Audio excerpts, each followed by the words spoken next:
Come back to order. Do we need you to call the roll again, Carla? Yes. Yeah. Carla, please call the roll. Novik. Here. Fritz. Here. Fish. Hales. Saltzman. Here. Okay, could you please read our one item we have this afternoon? Item 1333, accept September 2016 Socially Responsible Investments Committee report. Great, and just before I turn it over to Commissioner Novik for some opening remarks, just simple rules of respect and courtesy. We ask that you not clap or boo, that if you support what somebody's saying, you can do a thumbs up like that, or if you don't like what they're saying, thumbs down, or you can wave your hands, but it's very disruptive and it only takes longer when we have to pause and for claps and boos. So I would ask that you do that. And we'll open it up by turning it over to Commissioner Steve Novik. Thank you, Commissioner Saltzman. I'm pleased to welcome everyone here today to hear about the work of the Socially Responsible Investments Committee. I'd like to start by thanking the members of the committee for their hard work on a challenging charge, and that's putting it mildly. Dave Cutler, Sayer Jones, Bob Landowner, Young Nam, Katrina Scotto DiCarlo, and Kristen Sheeran have gone above and beyond in their work on this project. I've been incredibly impressed by and grateful for their hard work and thoughtfulness on difficult and often emotionally charged issues. I'd also like to thank Kelly Ball, Janet Storm, and Jennifer Cooperman for their diligent staff support of the committee. I'd also like to thank Kelly Ball, Janet Storm, and Jennifer Cooperman for their diligent staff support of the committee. This committee's report will inform Council's consideration of the Do Not Buy list extension. The resolution with that extension will come to Council on December 15th at 3:30 p.m. I wanted to make sure to announce that because in our documents we indicated that the next step would happen on December 21st. We've been juggling a lot of Council items for the rest of the month with different items, and it seemed logical to move this one to December 15th. So I'd like to start by asking our panel to come up and present. Kelly Ball, Sayer Jones, and Jennifer Cooperman, can you please come forward?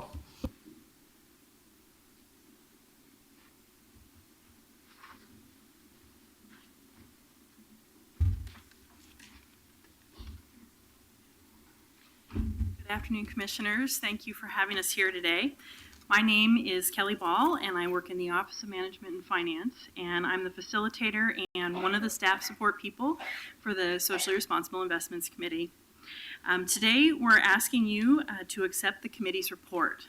So the report outlines the committee's recommendations to Council for the city's corporate securities do not buy list. However, the decision about what is ultimately included on the do not buy list is determined by Council. So for today, we're just asking acceptance of the report. I'm planning to provide a brief overview of the process and will be followed by Sayer Jones, who is a committee member and a spokesperson for the committee today. And Sayer will provide information on how the committee made their recommendations, and it will be followed by the city's treasurer, Jennifer Cooperman, who will provide information on financial impacts.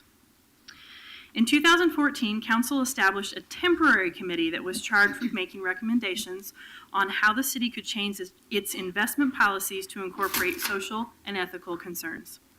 They met 6 times that year and produced a report that had several recommendations, many of which are incorporated into the December 2014 Council resolution that created the current Socially Responsible Investments Committee. The current committee began meeting in September 2015, and they meet monthly. This is a 7-member committee, and currently we have 1 vacancy. And I appreciate that Commissioner Novik already read their names. I'm going to read their names one more time. They've done a lot of work on this, and I think they need some recognition. Dave Cutler, Sayer Jones, Robert Landauer, Young Nam, Katrina Scotto DiCarlo, and Kristen Sheeran. The committee is charged with recommending corporate issuers once per year by October 1st for inclusion on or removal from the city's corporate securities do not buy list for direct investments in corporate securities. Council established social values and concerns, or as we refer to them, council principles, which are used when considering a company for recommendations to the list. So I'll go ahead and read those concerns. There's 7 of them, principles, there's 7. Environmental concerns, health concerns including weapons production, concerns about abusive labor practices, corrupt corporate ethics and governance, it's a mouthful. Extreme tax avoidance, exercise of such a level of market dominance so as to disrupt normal competitive market forces, and impacts on human rights. Committee meetings are open to the public. with public comments taken during every meeting. Before determining a recommendation, the committee has adopted a system for selecting companies well in advance, and this allows them time to hear public comment, conduct any of their own research, review the MSCI reports. I'm not even going to try and explain the MSCI reports. The acronym is what it's called, but they are proprietary environmental, social, and values investments research reports. And so they have those that they can review. They're quite hefty on each of the companies. And they also hear financial impacts from the city treasurer. This year, the committee reviewed 20 companies, and of those, they're recommending 10 for the city's do not buy list. The committee recommendations report was submitted to council on September 30th. Then it was posted online on October 3rd, at which time we started a public comment period that lasted until October 31st. And council, your offices were provided with copies of the comments and the reports. I'll now turn it over to Sayre Jones to talk more about the committee's recommendations and the committee's process. Sayre. Thanks. How far away from this thing should I sit? Is that good? Hi there, I'm Sayre Jones. I'm the committee's representative to present the report to council. I wanted to thank the council for the opportunity to get real. Yeah, is that better? You can pull that whole thing closer to you. All right. Yeah, there you go. You want to miss my thank yous. I wanted to thank council for the opportunity to get deep into this work. It's been very personal for most of the committee members, but I know I've learned a lot, and I came away from a lot from the process. The staff support for the committee has been excellent. Katie Shriver, Kelly Ball, Janet Storm, in particular, have done an excellent job in maintaining keeping us on track, and even just making the photocopies. I wanted to thank the city treasurer, who has participated in every meeting to date, and I especially wanted to thank the community members who, by and large, have showed up today because they've brought a lot more integrity to the process. The idea of socially responsible investing is pretty old.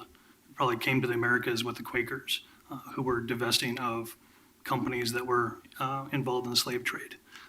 So the fact that our city is contemplating divestments is not a new notion. I think what's changed over the past probably 4 or 5 decades is the complexity and width of which companies in the world that we invest in have expanded. And it is very hard to discern what is a good or a bad company. At a high level, the question that the committee had to grapple with was, in our opinion, are the business practices of the largest companies in the world consistent with our values as citizens of this city? For instance, are we comfortable with profiting from incarceration, from child labor, from the destruction of our environment? The lens we have used to evaluate these companies was provided by council, but the internal process used by committee members to turn qualitative information into an up or down vote was deeply personal and required reflection on individual values mixed with a vision of who we think we are as a city. The committee is recommending the following companies be added to the City of Portland's Do Not Buy list: Walmart, Wells Fargo Bank, Caterpillar, the Bank of New York Mellon, HSBC Bank USA, JP Morgan Chase Bank, Amazon.com, Nestle Holdings, Credit Suisse, and Societe Generale, that is, if their eligibility is restored. Making these decisions was complex, time-consuming, and often very emotional.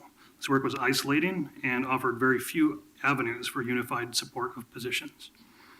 Committee members have remained collegial even with dissenting views, and each member has found themselves in the minority in decision-making in our work at least once.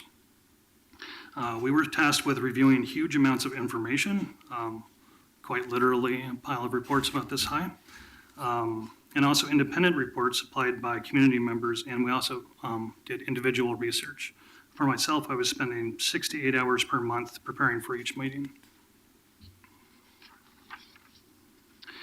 It's important to understand that the committee was, to the best of our abilities, following through on the committee charge. We were not tasked with taking moral stands on companies, nor were we to consider investment risks. but often it's hard to not use those two criteria in making selections. Risk of loss of income was always presented to the committee by the treasurer, but the consequences of potential losses of income were not what guided decision-making. Instead, the committee took the criteria, the 7 values, set forth by the council, and worked toward consensus about individual companies using those values. The committee was not charged with determining the trade-offs of the do not buy list additions in terms of jobs or program cuts or other things. Our committee prioritized the worst of the worst companies first, leaving many bond issuances off a review list that there was little community concern over. We started by looking at companies where there was assumed issues or known controversies. We assume that as the remaining companies are reviewed, there will likely be less names added to the list than this time around. The committee would also like to point out that though there is a calculation of what the loss to the city would be, this is a worst-case scenario and it is not analogous with actual losses. Though we do acknowledge that the more names that get added to the list, the higher the likelihood it would impact returns. One other point we'd like to make is the most recent Wells Fargo controversy happened after the committee had voted to add them to our list. So it did not influence our decision-making. I know that there was concerns earlier about a flavor of the day sort of permeation into this process, but we had already made the determination that Wells Fargo had continued to pursue bad policies and governance consistently compared to some of their peers who seem to be demonstrating a more positive trajectory post-recession. The committee also has some questions and clarifications that we would like council to consider for the committee going forward. We need guidance from the council on how to address investments in companies that might invest in or hold stock in companies that do not meet our criteria. For instance, most banks hold stock of oil and gas companies through passive accounts held on behalf of clients. Should we consider those types of holdings? Also, large companies like Berkshire Hathaway hold many types of investments, like railroads that transport coal and oil through our state. Should our list consider those underlying investments, or are we only to consider the business of the main fund? We also need council guidance on how long companies should be given to fix issues. For instance, what could Walmart do to come off the list? What is the right demonstration of virtue? And how long would they need to show that to us in order to be removed? Authorizing some type of function, further action short of the do not buy list would give the committee and our citizens a forum to file grievances that might be transactional in nature versus systematic problems with the company. This would let those companies know our plans to divest if things did not change and potentially bring about the changes we would like to see. Lastly, we would like you to consider how broad the charge should be. For instance, we bank with Wells Fargo, we buy gas from Chevron, yet we do not invest in them. Or, well, I guess we currently invest in Wells Fargo. This incongruence of mandate has been discussed often by the committee, and it is something we'd like clarification on. Thank you. And thank you for your service. Ms. Cooperman? Good afternoon, Jennifer Cooperman, City Treasurer. I've participated in the committee's process as a subject matter expert. I'd like to take a few minutes first to review some general points regarding the city's investment process that may be helpful for the audience in the room. Then I'll follow with an assessment of the financial impacts of the committee's recommendations. So the city funds that are under discussion are the city's operating cash, the city's checkbook, if you will. The city receives various payments, such as tax payments, utility payments, permits, parking fees, debt proceeds, etc. Treasury places some of this cash on deposit with banks, while the rest is invested until it is needed to pay vendor bills, payroll, and make debt payments. Investment earnings, net of the administrative cost of running Treasury's operations, are distributed to all city funds and are incorporated into bureau budgets. The city's bank deposits and investments are limited to those permissible by Oregon state law, specifically ORS 294 and ORS 295. State law prohibits public funds from being invested in stock, equities, mutual funds, or money market funds. The city's investment policy is written in accordance with state law, reviewed by the Oregon Short-Term Fund Board, reviewed by the city's Investment Advisory Committee, and adopted annually by City Council. In accordance with state law, the city's investment objectives are, in rank order: first, preservation of principal; second, providing liquidity to fund city operations; and three, to earn a market rate of return. By adopting minimum credit ratings, maximum maturity limits, and using portfolio diversification, Treasury manages the portfolio's interest rate risk, inflation risk, and credit risk. Specifically regarding corporate securities, state law allows up to 35% of the city's portfolio to be invested in highly rated corporate bonds and commercial paper with a limit per issuer of 5% of the portfolio. Given the minimum credit ratings and the 3-year maximum maturity limits specified in the city's investment policy, Treasury has identified only about 50 corporate bond issuers with debt securities outstanding that meet the city's investment criteria and are therefore eligible for the city's investment. When we eliminate entities that have issued $10 million or less in bonds, we're left with only about 40 eligible issuers. So to put that in perspective, the committee reviewed about half of the eligible universe in its first year of operation. Not all eligible issuers, ones that meet credit ratings and actively issue, not all of these 40 to 50 issuers are active in the space that the city can invest in, that 3-year space. Not all of these eligible bonds actively trade in the secondary market, and not all of these eligible bonds are priced to offer good relative value when they are made available. The eligible universe of bond issuers is fairly static. Issuers get added if they issue bonds with 3 years or less to maturity that meet the city's minimum credit rating requirements, or if credit ratings on their outstanding bonds that have 3 years or less to maturity get upgraded so that they meet our minimum requirements, or if previously issued longer-term bonds that meet our credit rating requirements reach 3 years or less to maturity. Conversely, issuers are removed as their outstanding bonds mature or if they get downgraded below the city's minimum credit rating requirements. Entities with short-term liquidity needs may choose to issue commercial paper, and at any point in time, there are about 5 to 10 commercial paper issuers that qualify for the city's direct investment. So with this background on the city's investment process, I'll now address the financial impacts of the committee's recommendations.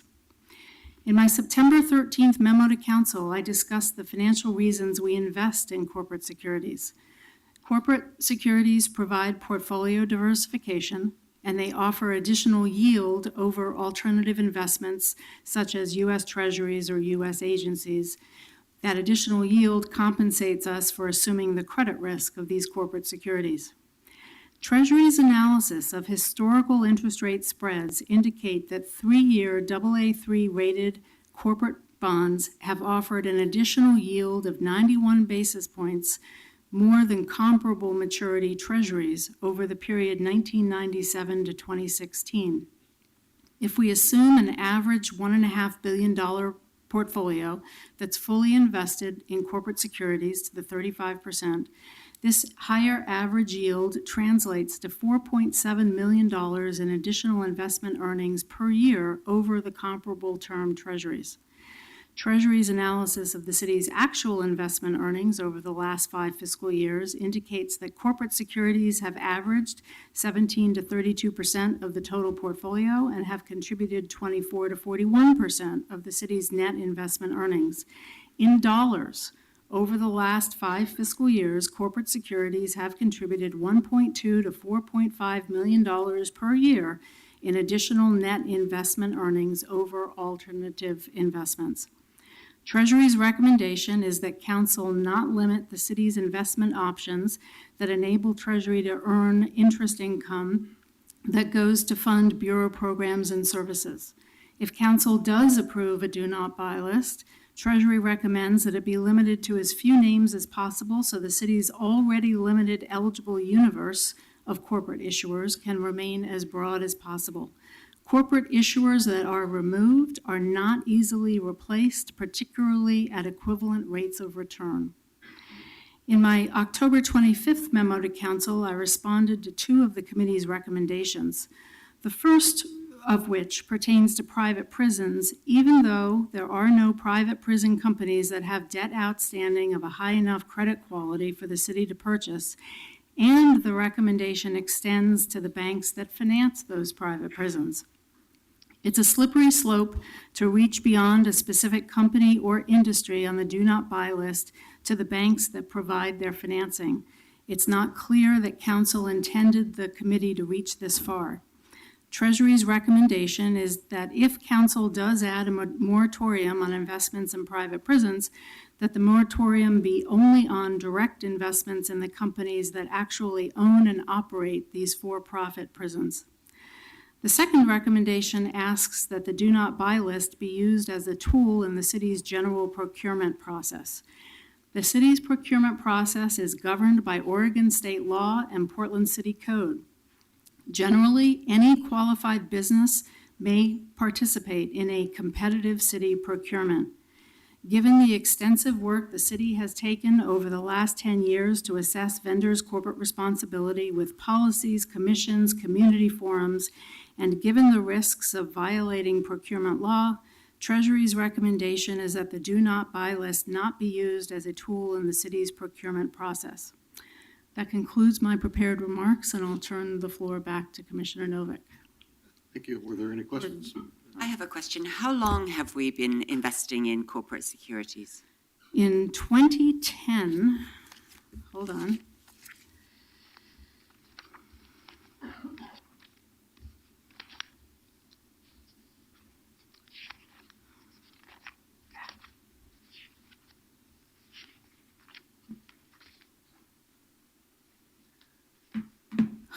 Do you have my memo?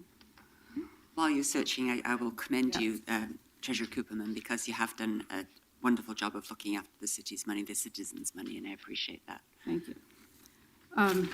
Yes. Kelly's found it for you. Got it. In 2009, up until 2009, we invested only in commercial paper up to 25% of the portfolio. In 2009, Council added a new category, which was federally guaranteed corporate bonds up to 3 years maturity, up for 25% of the portfolio. In 2010, we renamed that category to be corporate indebtedness, and we expanded it to include AA-rated corporate bonds up to 18 months in maturity, ones that didn't necessarily have a federal government backing to them. And we increased the corporate limit to 35% from 25%.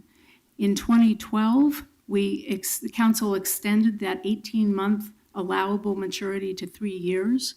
And in 2013, in accordance with ORS 294, the category was expanded to include single A-rated, A3A- rated bonds issued by Oregon companies. So that prior to 2009, we didn't invest in these kind of securities. We only invested in commercial paper, the very short-term paper. We didn't invest in bonds. Commissioner Fish is not able to be here today. He had been pre-scheduled to be out, but he had the good suggestion when I talked to, the thought last night that maybe we should just not invest, we should go back to the prior policy in 2009 and not invest in any of these corporate businesses. So I just wanted to put that out there, and I know that that'll be part of the discussion in 2 weeks. And also, if people are wondering why Mayor Hales is not here, he's in Mexico on a climate change delegation. Obviously, we're all very concerned about what's going to be happening with that as well. So although he is definitely very supportive of this process and thanks you, that's where he is. It's not that he's not interested in this. Thank you, all of you, for your work. Okay, thank you very much. Thank you. And Commissioner Novick, did you have additional remarks before we go to testimony? Yes, I did want to have a few things to say. First of all, I want to note that as far as I know, we're the only jurisdiction in America that has a process quite like this. Other jurisdictions have divested from particular industries. I'm not aware of another jurisdiction that has adopted, that has adopted a process where we have a do not buy list that's based on criteria that could apply to any sort of company.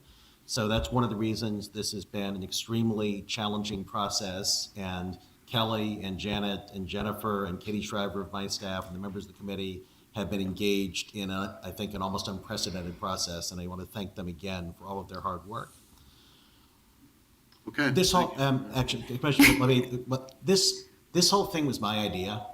So I feel something of an obligation before people start to speak to let you know some of my current thoughts on this issue, because I think I have a responsibility to suggest to my colleagues what version of a do not buy list we will consider in a couple of weeks.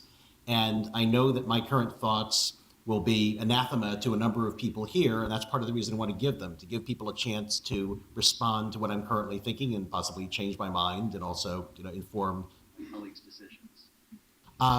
When I came up with the idea of a do not buy list, I was thinking it'd be a short list that applies to the worst of companies, as Mr. Jones said.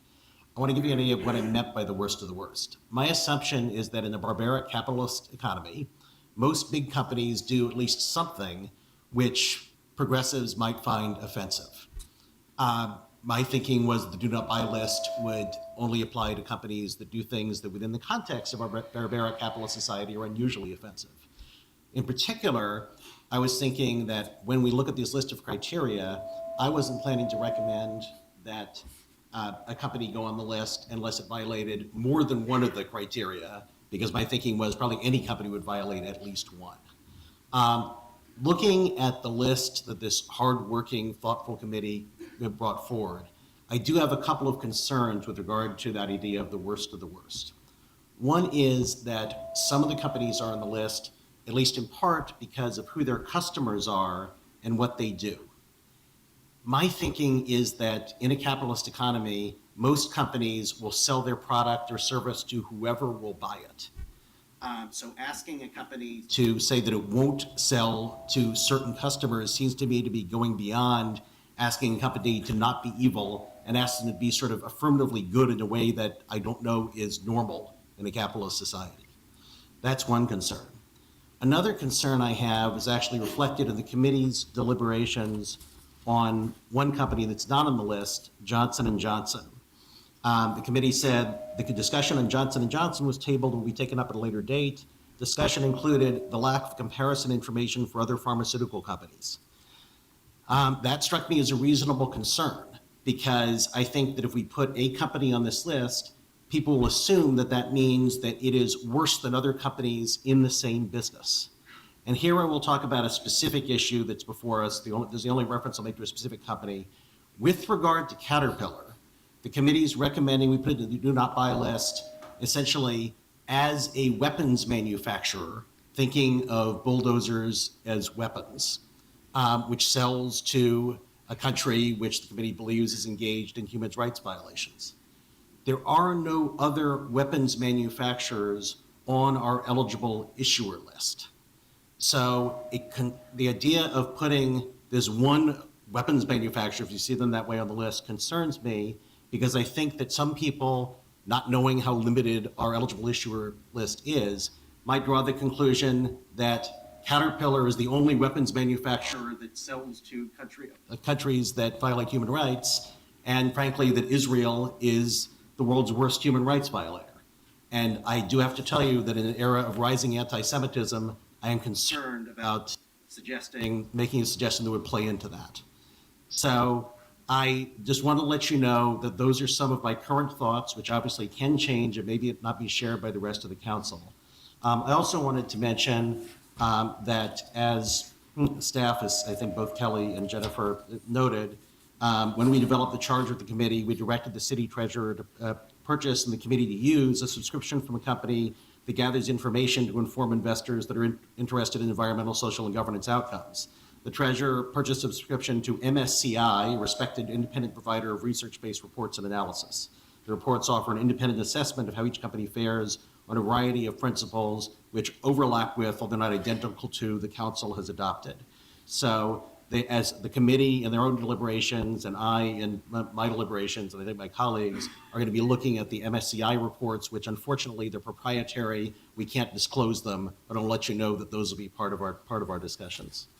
So thank you very, very much, everyone, and I look forward to what I know, based on lengthy conversations with a number of you about these issues, will be a lively discussion. Okay, thank you. Thank you, panelists. So we're going to move to public testimony, and I know we have over 100 people signed up, and we're only going till 5 o'clock. So we're going to have to limit people's testimony. One thing I would say, that if somebody else says exactly what you're going to say, you can maybe raise your hands or do a thumbs up and maybe consider not testifying.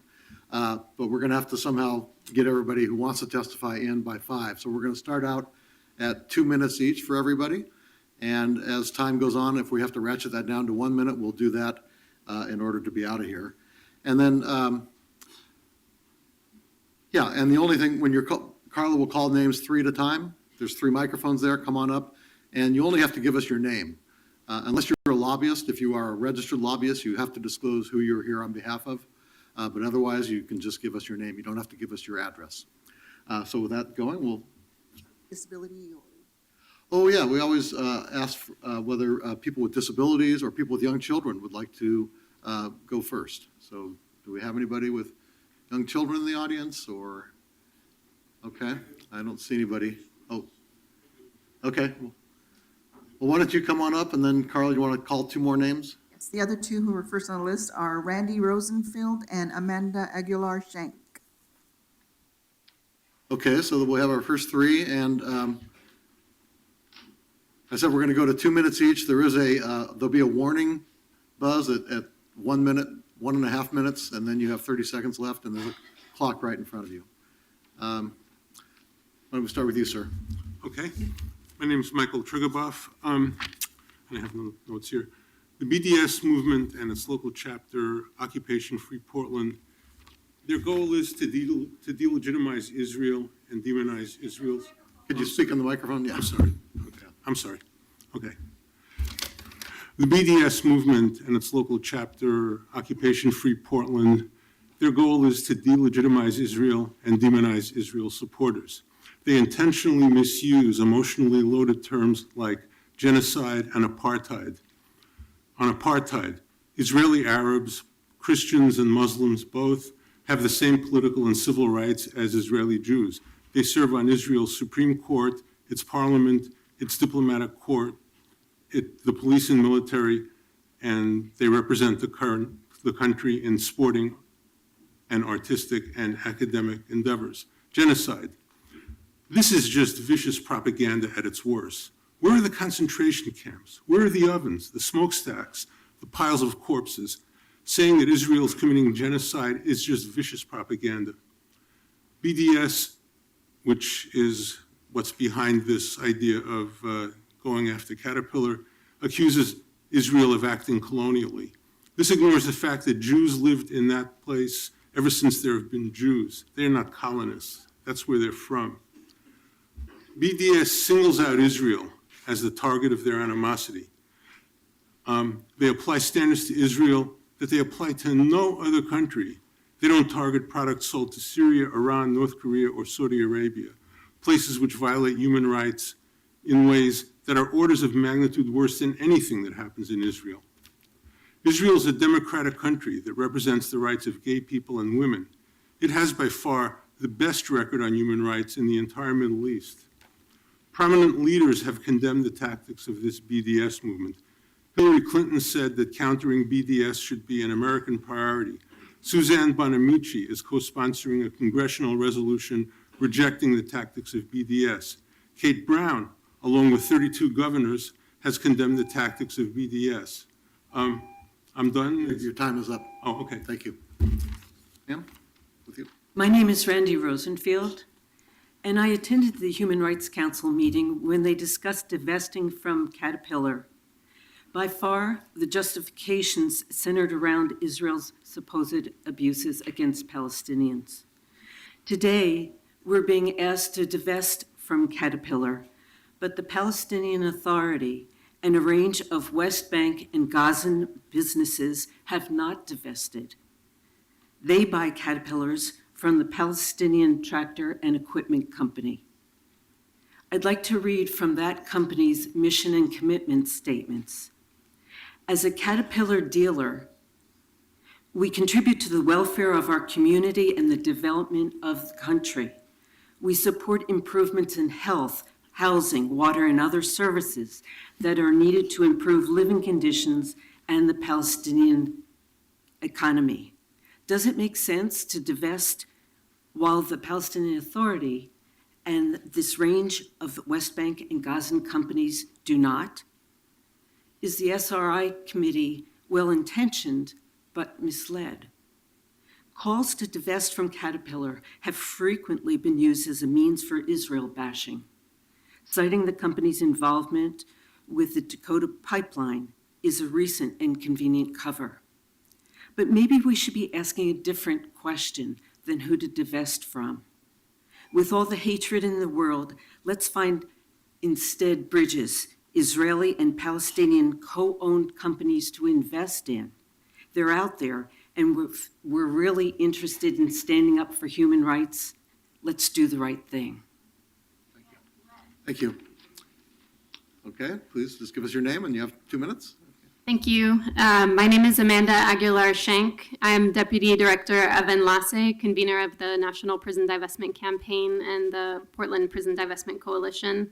I live and work in Portland. I've been active in social justice causes for over a decade. And we're here today because our communities are hurting. Our families are being torn apart by the criminal justice and the immigration systems. These should be sources of safety, sources of fair application of the law. But instead, they're inflicting deep harm and they're sources of human rights violations. The harm is felt most sharply by immigrants, Muslims, Black and Indigenous communities, LGBT communities, and people struggling with mental health and addiction. And these are some of the most resilient, powerful, and valuable communities that we have here in Portland, but they're also the most targeted for immigrant detention and incarceration. We have nearly 1,000 Portlanders each year that are transferred to a for-profit immigration detention facility in Tacoma. 100 of them are youth, and we fear that this number will be rising under Trump. The harm we're experiencing is not natural, necessary, and it's also not a mistake. Incarceration and detention are increasingly systems that are designed to reap huge profits for investors and CEOs at our community's expense.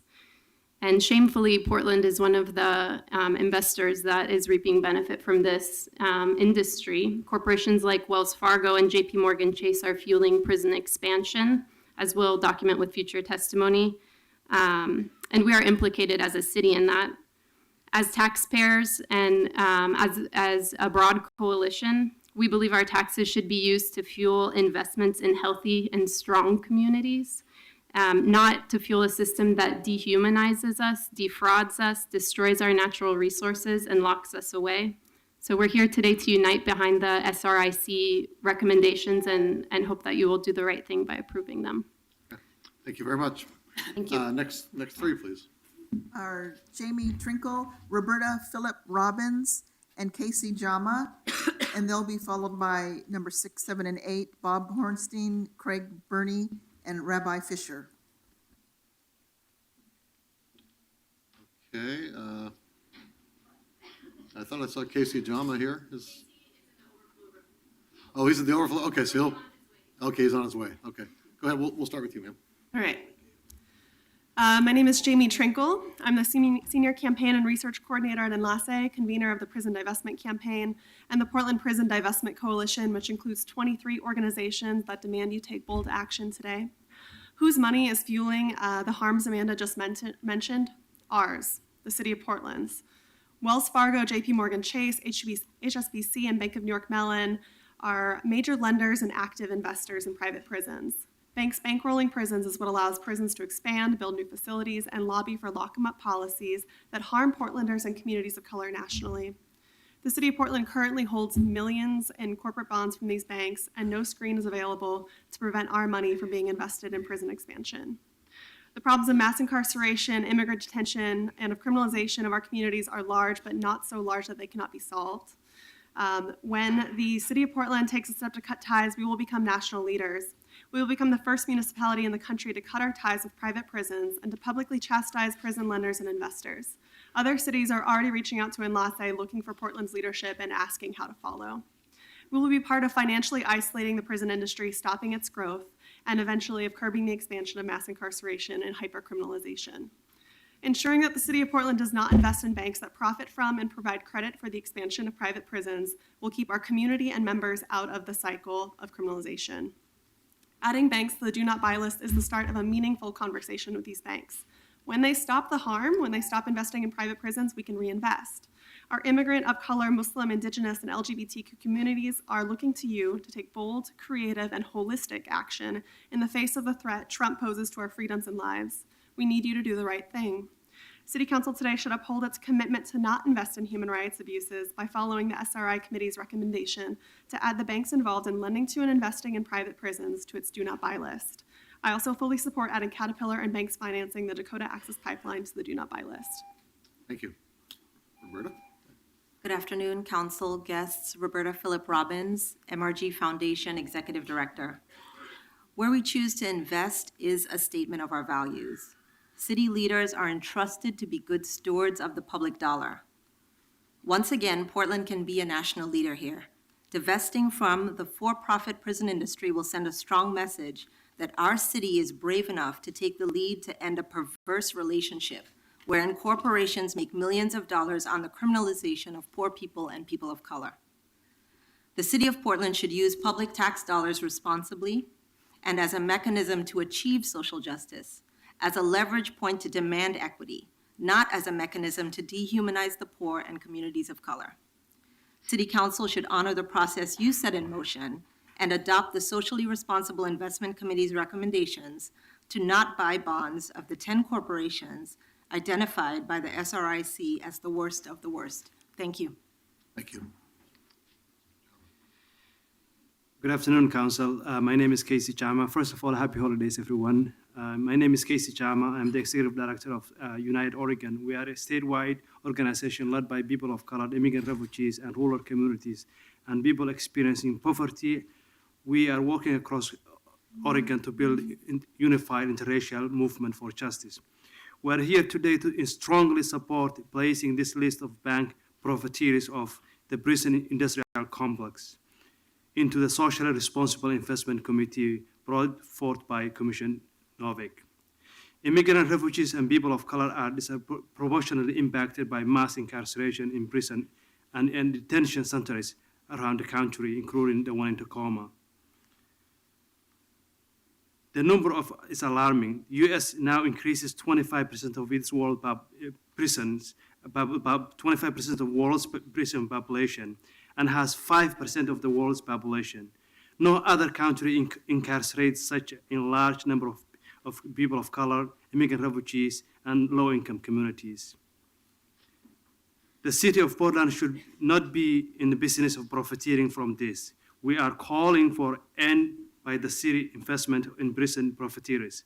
By investing in prison profiteers, the city financial future depends upon this profit. This is an opportunity for us to do the right thing.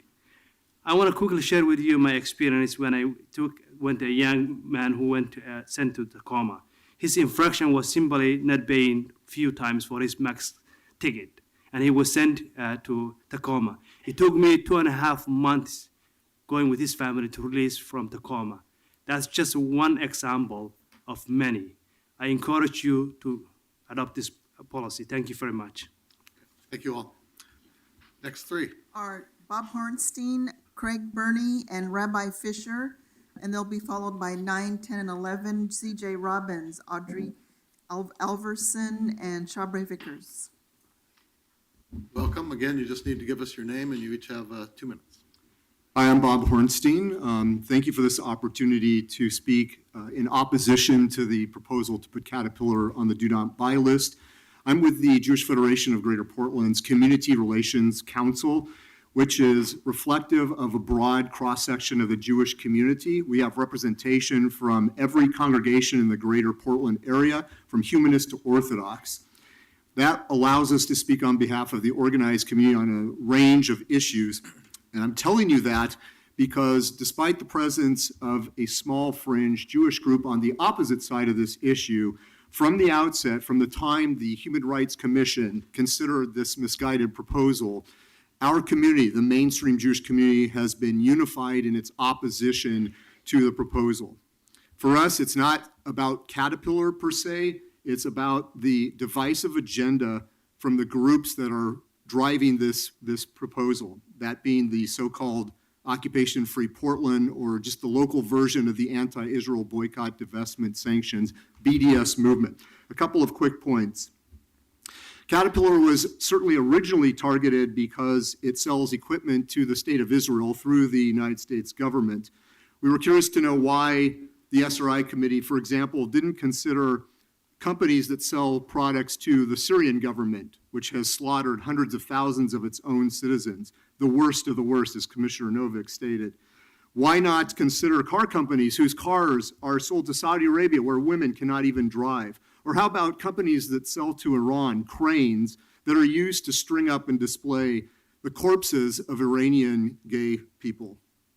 The other point I want to make is that we believe that much of the evidence that was presented to the SRI committee and before that the Human Rights Commission was one-sided and inaccurate. So, for example, both the commission and the committee considered evidence from Human Rights Watch, but in a New York Times op-ed. Sorry, Bob, your time is up. Thank you. Where was it? Okay. Craig Byrne here to speak on the same issue. And first of all, Commissioner Novick, thank you for your comments at the beginning. I think they were really well taken and should be considered strongly. PSU President Vim Vival, in a letter dated June 2nd, noted that the tone and tenor of the BDS movement has made members of our campus community feel unsafe and unwelcome at PSU, and it is not acceptable to marginalize or scapegoat them. Anti-Semitism cannot and will not be tolerated on our campus. He was speaking about the exact same coalition that brought the proposal on Caterpillar to the Human Rights Commission a year ago, and now the same proposal that's here before this city council. Look, this is a complicated, difficult issue. There are rights and harms and suffering on both sides with the Israelis and the Palestinians. The Jews have a historic claim on that land that dates back 2,000-3,000 years, and have dreamed over that period of time during the diaspora, when some Jews were still in Israel and most were out, of returning to their homeland. The Palestinians have lived there centuries and have great claims on that land as well. But that issue is not going to be helped in any way by this council condemning one company that does business with both sides. The company that does business through the United States government with the Israeli government, and also, as Randy Rosenfeld testified before, with the Palestinians. This is not going to help constructive, productive measures that encourage both sides to take risks for peace. There are a whole bunch of efforts and things out there that if people are concerned about a peaceful resolution, a two-state solution, an acceptable sharing of the land, that this city council could support, including organizations that are based here in Portland, Oregon. But the BDS movement is not that movement. It's not going to help productive. It's going to help demonize one side, meeting the definition of anti-Semitism. Thank you. Thank you. Sir? Rabbi Fisher. Thank you, Commissioner Fritz, for pointing out that our climate in our country has changed and there are great concerns that have come up. And some of the concerns that we've noticed over the past few weeks and really months is that on the far right and far left, there have been fringe groups that have been hiding under rocks for a long time that have now come up. And some of these groups are already celebrating what the SRI committee has put forth, because they see this rightfully as, if not intentionally, but by default, anti-Semitic. Now, I've spoken to many people who support this, and they are well-intentioned people. We're not in any way suggesting that everyone, or maybe not anyone, supporting Portland's SRI divestment from Caterpillar, but what we are seeing is that this is supported and emboldening the fringe elements which are anti-Semitic. And I beg you to please consider that, even beyond the merits of the company itself, which I think was, we've eloquently pointed out, it doesn't fit the committee mandate. And as Commissioner Novick stated, they go beyond singling out this one committee, this one company. And to us, the singling out of the Jewish supported company does hurt us tremendously and does smell of anti-Semitism. Please consider that. Thank you. I understand we have Commissioner-elect Chloe Eudaly in the audience, and if she wishes to testify, we'll afford her that courtesy at this point. And the other two with her Yeah. will be CJ Robbins and Audrey Alverson.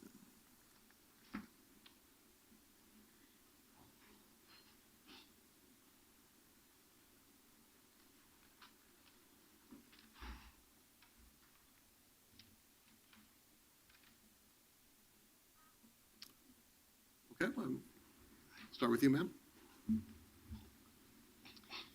Good afternoon. My name is Audrey Alverson. I'm the Vice Chair of the City's Human Rights Commission, and I'm here to make a statement on behalf of the Commission. The Human Rights Commission would like to acknowledge the importance of including impacts on human rights as one of the criteria by which the Socially Responsible Investments Committee evaluates the city's investments and purchases. It is through this lens specifically, impacts on human rights, that members of the Human Rights Commission last year evaluated and endorsed a request by a community group called Occupation Free Portland to place Caterpillar on a do not buy list because of its complicity in human rights violations. Today, I'm here to reaffirm the decision that HRC made last year and to urge you to move forward with the recommendation of the SRI committee regarding Caterpillar. Today, you will no doubt hear from numerous community members who will spell out in detail the human rights violations that Caterpillar is profiting from, not to mention environmental, labor, and corporate ethics concerns. And because some of these human rights violations occur against civilians in Israel and Palestine, you're also hearing from many who argue that placing Caterpillar on a do not buy list is anti-Semitic or anti-Israel. The Human Rights Commission faced the same divisive support and criticism in relation to our decision last year. The pressure put upon us to reverse our decision was immense and at times included threats and bullying. Today, I'm here to assure you that the Human Rights Commission stands by its decision and in no way believes that placing Caterpillar on a do not buy list is anti-Semitic or anti-Israel. We did not examine this request through a political lens, but rather through a human rights lens, one that stipulates such rights should be protected for all people, regardless of their politics, nationality, or religion. As a City of Portland Commission guided by the Universal Declaration of Human Rights, we urge you to stand up for human rights for all people and to include Caterpillar on the do not buy list. Thank you. Thank you. Sir? Good afternoon. My name is CJ Robbins. I coordinate an effort called Black Male Achievement for the City of Portland, which is housed in the Office of Equity and Human Rights. This effort is led by a steering committee of 20 Black men who represent community through their leadership in business, government, nonprofits, and philanthropy. I'm speaking today on behalf of the steering committee. I'd like to thank Mayor Hales, first of all, and council members for your continued support of BMA, and what I know will be a thoughtful consideration of the proposition before you that we must invest in that which we value. If we want safer, healthier communities, we must invest in people, not prisons. I've heard a lot of statistics and data today, so I won't reiterate what's already been said, but I will say that we've gone from approximately 500,000 people, inmates in jail, to 2.2 million in the span of about 30 years. I don't have much time, but I want to take a second. 2.2 million people in this country are incarcerated. Some of them are in private prisons. It's the responsibility of the state, if they're going to condemn people to prison, to take on the responsibility of housing and ensuring that those people's human rights are considered and cared for. Further, because Oregon has no private prisons and does not send inmates to private prisons out of state, investing in private prisons means uplifting companies that operate outside of the standards of our state Department of Corrections. Our state has made a clear statement that private prisons do not fit within this state's values.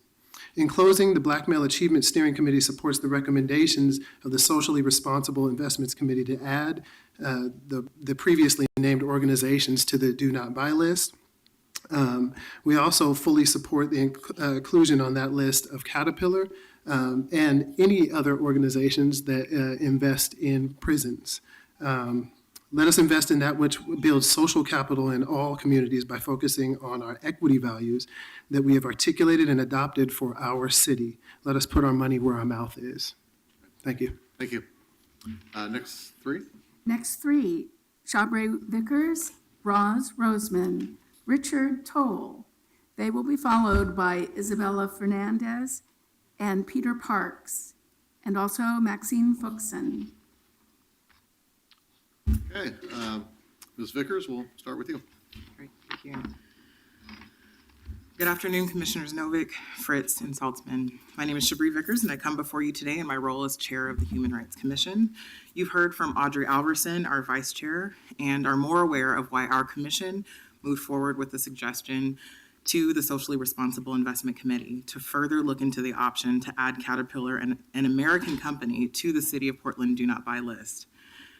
At such a time as this in our nation, and more so across the globe, I urge you to consider the reason the Socially Responsible Investment Committee was formed.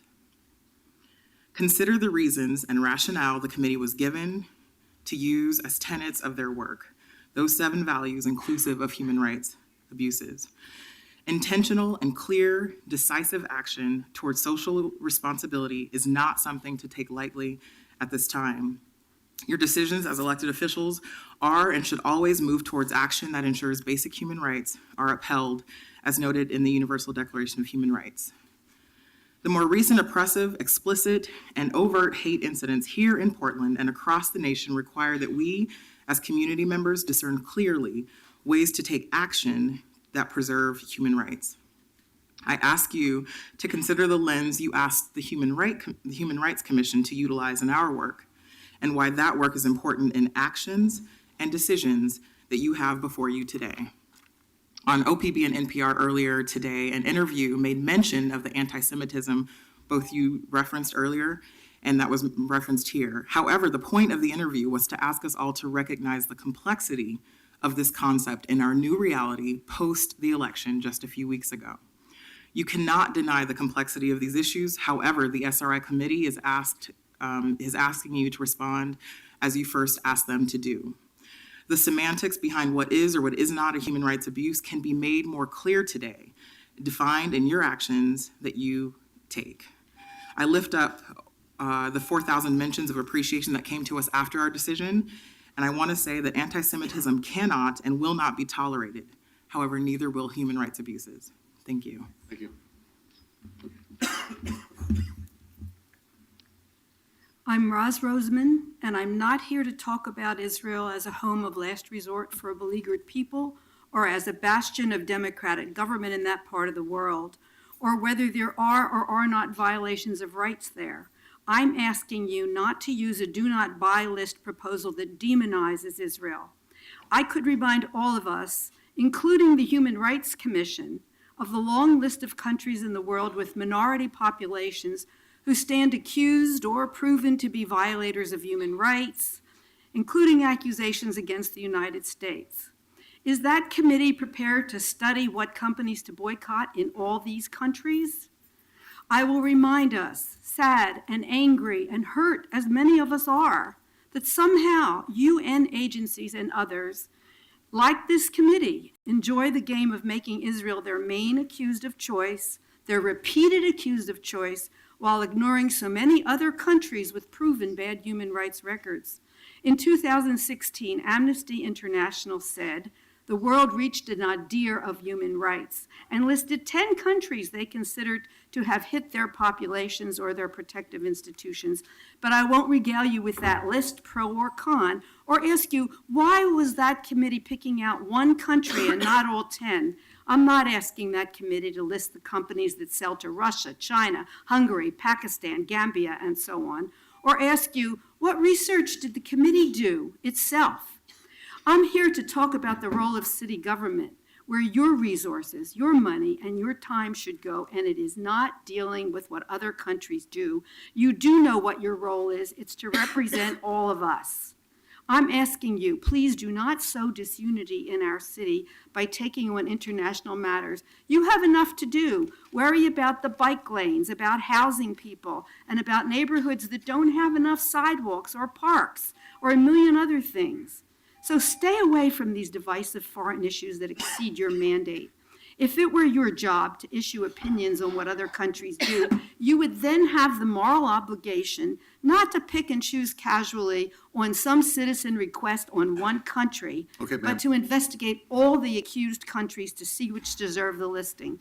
So stick to your big enough job. Mind our business, the city of Portland. Thank you, Mr. Novak, for your comments, and thank you for the opportunity to speak here. Thank you. Sir? My name is Richard Toll. I'm an Episcopal priest, member of Occupation Free Portland, and I've worked with Palestinian Christians for 33 years. I want to say that I have been to the Holy Land over 30 times since 1983. Every time I go, Palestinians want me to return to the U.S. and tell their story. As I come before you today, I am haunted by the voices and stories of children, especially. The voices of children telling me about their return from school, finding their homes destroyed by Caterpillar bulldozers, still sitting in their front yards of their homes. The tears of 6 family members recounting the horror of scrambling out of their home at midnight when the Caterpillar bulldozer arrived to destroy their ancestral home. My visit 2 years ago included a Sunday worship service at St. Nicholas Orthodox Church in Beit Jala, a village next to Bethlehem. After services, we went as a group from the church to the edge of the village to protest the wall that was confiscating Palestinian land. Olive trees were being uprooted before our very eyes, trees that had provided the livelihood for generations of Palestinians. They were being destroyed. We offered prayers, sang songs in solidarity to show our nonviolent resistance to the violence of the occupation. A young Muslim woman and her child came up to us and told us that her home was next to be destroyed because the wall would confiscate her family's land. The city of Portland cannot invest in companies who deny futures to people who live under military occupation. Thank you. Okay, next 3. Next 3, Isabella Fernandez, Peter Parks, Maxine Fuchsen. They'll be followed by Daniel Shea, Melissa Lang, Whale Uedasadi. Okay, we'll start with you, ma'am. My name is Isabella Fernandez. I am currently studying for the Oregon Bar Exam and plan to practice immigration law in Portland, Oregon. As a law student, I volunteered at the South Texas Family Residential Center in Dilley, Texas, which detains family units of women and children who seek asylum, mostly from El Salvador, Guatemala, and Honduras. This detention center is run by CoreCivic, a private prison company lent to and invested in by banks that should be added to the city's Do Not Buy list. Volunteer attorneys and law students prepare the women for their interviews in consultation rooms. The women talk to us about murder, gang violence, rape, and extortion. CoreCivic fails to provide a playroom with engaging toys and caretakers for the children while their mothers are in these consultation rooms. As a result, many children become anxious and beg to be with their mothers in the consultation rooms. The children are then exposed to these horrific stories. Some mothers may decide to not give us their full story because their children are present, which can harm their asylum cases. I saw that severe appetite and weight loss, lethargy, and depression are common in children in family detention. The food is low quality and the water has a strong chemical taste. CoreCivic guards bring their own bottled water and warn volunteers to only drink bottled water. Some guards threaten women with deportation when they complain about detention conditions. Women and children do not receive proper medical care at the facility. Doctors tell the women to simply give their sick children more water or pills without being told what the pills are for. Many volunteers, myself included, became extremely ill while volunteering at the center. Most women and children do not have access to therapists in order to process their trauma. please place the following banks on the city's do not buy list: Wells Fargo, JP Morgan Chase, Bank of New York Mellon, and HSBC. I also fully support adding Caterpillar and banks financing the Dakota Access Pipeline to the do not buy list. Thank you. Sir? Yes, my name is Peter Parks. I just spent a week and a half at Standing Rock in North Dakota, where Wells Fargo has spent $500 million to support the Dakota Access Pipeline, which is going across treaty land from the 1851 treaty that the Sioux Nation there has with the government, and has never ceded the rights to that land. So this is in addition to what has already been spoken about Wells Fargo being involved with detention centers, the private prisons there. They are very involved in that Dakota Access Pipeline. The Native people there have asked that people like me come to our local cities and ask that they stop investing in those kinds of actions. So there are a number of reasons to not have the pipeline there, but basically for the Native people there, it's a matter of sovereignty and loss of control that they should have over to say what's done with their land. The pipeline, if completed as proposed, will go under the Missouri River, which is a lake right there, a lake which was built not with the permission of the tribe there, where it actually drowned orchards and all the arable land that the nation had. And this is like a double whammy for them to have a pipeline go under, which if it leaks will destroy their water supply. So that's all I have to say. Thank you. Thank you. Thank you. My name is Maxine Fuchsen, and I'm a proud Jewish member of Occupation Free Portland. The SRI committee found Caterpillar violates 6 of the 7 categories of the SRI policy. Violations in more categories than any other company recommended for the do not buy list. Human rights concerns of Palestinians through home demolitions and lands of indigenous communities in the Americas through construction of fossil fuel transport, mining and dam construction, devastating homes and the environment. Environmental concerns. Caterpillar aligns strongly with free trade, anti-environmental, and anti-worker legislation in order to maximize its profits in all aspects of the fossil fuel industry. CAT, as you've heard, and we'll hear more, has a huge direct contract in the construction of the Dakota Access Pipeline. It's been cited as one of the 100 worst polluting corporations. CAT is a corporate member in powerful moneyed lobbying groups such as ALEC. Abusive labor practices, fighting workers' unions, maximizing profits through stagnant wages and benefits. The highest paid workers at CAT earn 0.5% of the CEO's annual salary, which is over $17 million. Caterpillar's CEO is chair of the board of the American Manufacturing Association, a powerful anti-worker lobby with financial ties to the Koch brothers. Concerns about corporate ethics and governance, refusing to engage with church bodies, courts, and human rights groups about their equipment use in committing human rights violations. Extreme tax avoidance. They've been cited for evading $2.4 billion in taxes.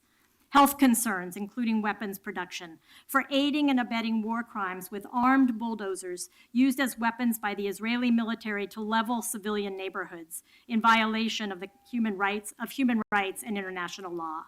We urge you to stand as protectors, human rights protectors, protectors of our values. Thank you for supporting this recommendation. Okay, thank you all. The Next next three. three are 17, 18, and 19, Danielle Shea, Melissa Lang, and Wael Elaseti. And they'll be followed by 20, 21, 22, Cindy Corey, Craig Corey, and Stephen Denny. Okay, we'll start with you, ma'am. Melissa Lang. Council members, thank you for your time today. I come to you as a concerned citizen and secretary of the NAACP Portland branch. The National Association for the Advancement of Colored People stands in solidarity with Enlace and other organizations today that ask you to adopt the recommendations made by the Socially Responsible Investment Committee to not buy bonds of the 10 corporations identified as the worst of the worst. The mission of the NAACP is to ensure the political, educational, social, and economic equality of rights of all persons, and to eliminate racial hatred and racial discrimination. The privatization of prisons in America has contributed to the 500% increase in incarceration in the last 30 years. The U.S. now incarcerates 25% of the world's prisoners, yet has 5% of the world's population. We find that even associations of law enforcement chiefs have called for massive reforms to stop incarcerating so many, especially nonviolent offenders. The profiteering of African American men and women through private prisons has led to a new era of Jim Crow. When the private prison industry profits from incarceration, from outrageously low prison wages of pennies per hour, it is arguably even worse than Jim Crow segregation and is tantamount to a form of slavery. When the city does business with corporations whose main objective is to build capital, regardless of human rights, those human rights violations are on the hands of the city, especially when a serious and strategically effective campaign to uphold human rights is formulated. In turn, it makes your support today much more than symbolic. Your decision could have real salutary effect. By adopting the recommendations of the SRI and putting these corporations on the do not buy list, the city of Portland will essentially put these corporations on notice for 1 year that to do business with the city of Portland, they must divest from inhumane lending business practices. Thank you. Thank you. Sir? Hello, my name is Daniel Shea. I'm with Veterans for Peace. I'm on the national board. We represent about 4,000 members across the country and around the world. We have chapters in Vietnam, in Okinawa, in the UK, Ireland, and even now in Tijuana, Mexico, for deported veterans. This issue of divestment has been very important to me. I was involved in the divestment movements of the anti-apartheid movement back in the 80s and in college, and actually seeing votes from South Africa voted here by proxy. I also am, I hosted a TV program called Veterans for Peace Forum. And a few years back, I interviewed the parents of Rachel Corrie, who was mowed down by a Caterpillar a bulldozer in Israel. And our organization is about human rights. It's about the idea that we care about, our mission is about peace and human rights around the world. Our goal is to put diplomacy before military. Our goal is to make sure that people stand up for the very values and principles that most people hold, and that is the caring for their children, their families, their government. And I think that when we're talking about this divestment, it's not against Israel, it's actually for Israel. It will actually, during the apartheid movement, you had a country that refused to recognize its oppression against people. And when finally the world said, the human cry, to stop what they were doing, and people stopped by not funding them, they finally were forced to come together. And that changed the country forever. That's what we're looking for, is that people finally realize that this is important. I'm also Jewish, and I've been a part of many organizations over the year. Okay, Mr. Shea, your time's up. Thank you. My name is Wael El-Asadi. I'm a Palestinian Portland resident here, and I've been back home and seen the havoc that has been wrought by the decades-long bulldozing of Palestinian homes and farmlands.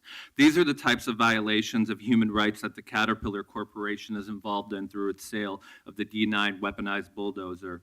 Our city should not be invested in companies making a profit that leaves families homeless. Our city should not be invested in a company that is today profiting from the destruction of sacred ground and Standing Rock. And finally, our city should not be invested in companies in any way that are profiting from throwing our young Black men and women in this country into prison. It is this city has to take a stand. No one here has really challenged whether these violations are happening. There's been two challenges. One is that other companies have violations. And I welcome the council, men and women, as well as the people in the audience who are concerned about other companies, to do the organizing and bring those companies forward themselves, but not to cynically use that to stop this resolution against the violations of human rights of Palestinians, indigenous people here, workers, and our environment as well. The other concern, which I think we really have to think about, is that if we divest and put these companies on the do not buy list, we will find no other companies who are not involved in some kind of crimes and in some kind of violations. And I say this, that if we can't find any company that is not destroying the lives of our people, then stop investing in those companies and invest in the people of the city, in their education, in their healthcare, in transportation. That is something that you can absolutely do. And we are in a new era today. Hate is on the rise, and it's time for people to take a stand and not stand neutral on technicalities. Thank you. Okay, next. Are Cindy Corey, Craig Corey, and Stephen Denny, and they'll be followed by 23, 24, and 25. Hyung Nam, Cheryl Livner, and Anthony Sarr. We'll start with you, ma'am. My name is Cindy Corey.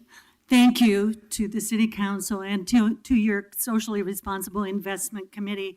I am proud of Portland and of the model that you provide for the rest of us. I urge you to adopt the recommendations of your SRI committee. I am from Olympia, Washington, and I want you to know that my community is very much dealing with these issues as well. And we're particularly concerned that you proceed with divestment from the prison industry. We had a conference at the Rachel Corrie Foundation on mass incarceration in the U.S. and in Palestine 2 years ago. This is an issue that deeply concerns us. I want to speak about Caterpillar, and I am also very aware of the fact that Caterpillar has violated 6 of the criteria that are being used to make your decision. And I just urge you to keep that in mind. And I also need to mention that I've received pictures of Caterpillar coming from Standing Rock when the burial grounds reportedly of Native Americans were being violated there. So again, there are a lot of broad concerns that we have. In 2003, my daughter Rachel Corrie was killed in the Gaza Strip. She was run over by a militarized Caterpillar D9R bulldozer operated by Israeli military personnel. Rachel was trying to prevent the demolition of a Palestinian home and to protect the family who lived in that home, who watched through a crack in their garden wall. Rachel was in Rafah, where Human Rights Watch, and I should say other human rights organizations as well, like Amnesty International, B'Tselem, which is an Israeli human rights organization, Israeli Committee Against House Demolitions, reported that 16,000 people lost their homes to demolitions from 2000 to 2004. Human Rights Watch stated that the forces, military forces, demolish wholesale, regardless of whether homes posed a specific threat, and most often in the absence of military necessity. Sorry, Ms. Corey, your time is up. Oh, I'm sorry. Actually, I'd really like you to continue your testimony, please. Thank you. Caterpillar D9R bulldozers were significant in these demolitions and have continued to be. These are militarized machines that Israeli military officials have said are a key weapon of the occupation. In 5 visits to Gaza and more to the West Bank and Israel, one just this past month, I have witnessed Caterpillar equipment used in multiple ways to violate the basic rights of Palestinians. In the Nablus graveyard, I recognize the names of the El Shobi family, who lost 8 family members, including 3 children, 4, 7, and 9, when a military Cat D9R bulldozer came without warning in the night. I've seen CAT equipment used to confiscate Palestinian land for the separation barrier deemed illegal by the International Court of Justice. I've witnessed the terrible destruction wreaked on entire neighborhoods in Gaza where these bulldozers played a part. Caterpillar is on notice, has been for decades. Caterpillar knows, yet refuses to act and obfuscates the truth about its role in all of these human rights violations. My daughter called for us all to work to make this stop. That's been my work for the past 14 years. One thing to do as a community is to refuse to be invested in a corporation that fails to accept any responsibility for the human rights violations it knowingly supports. Thank you so much for your time.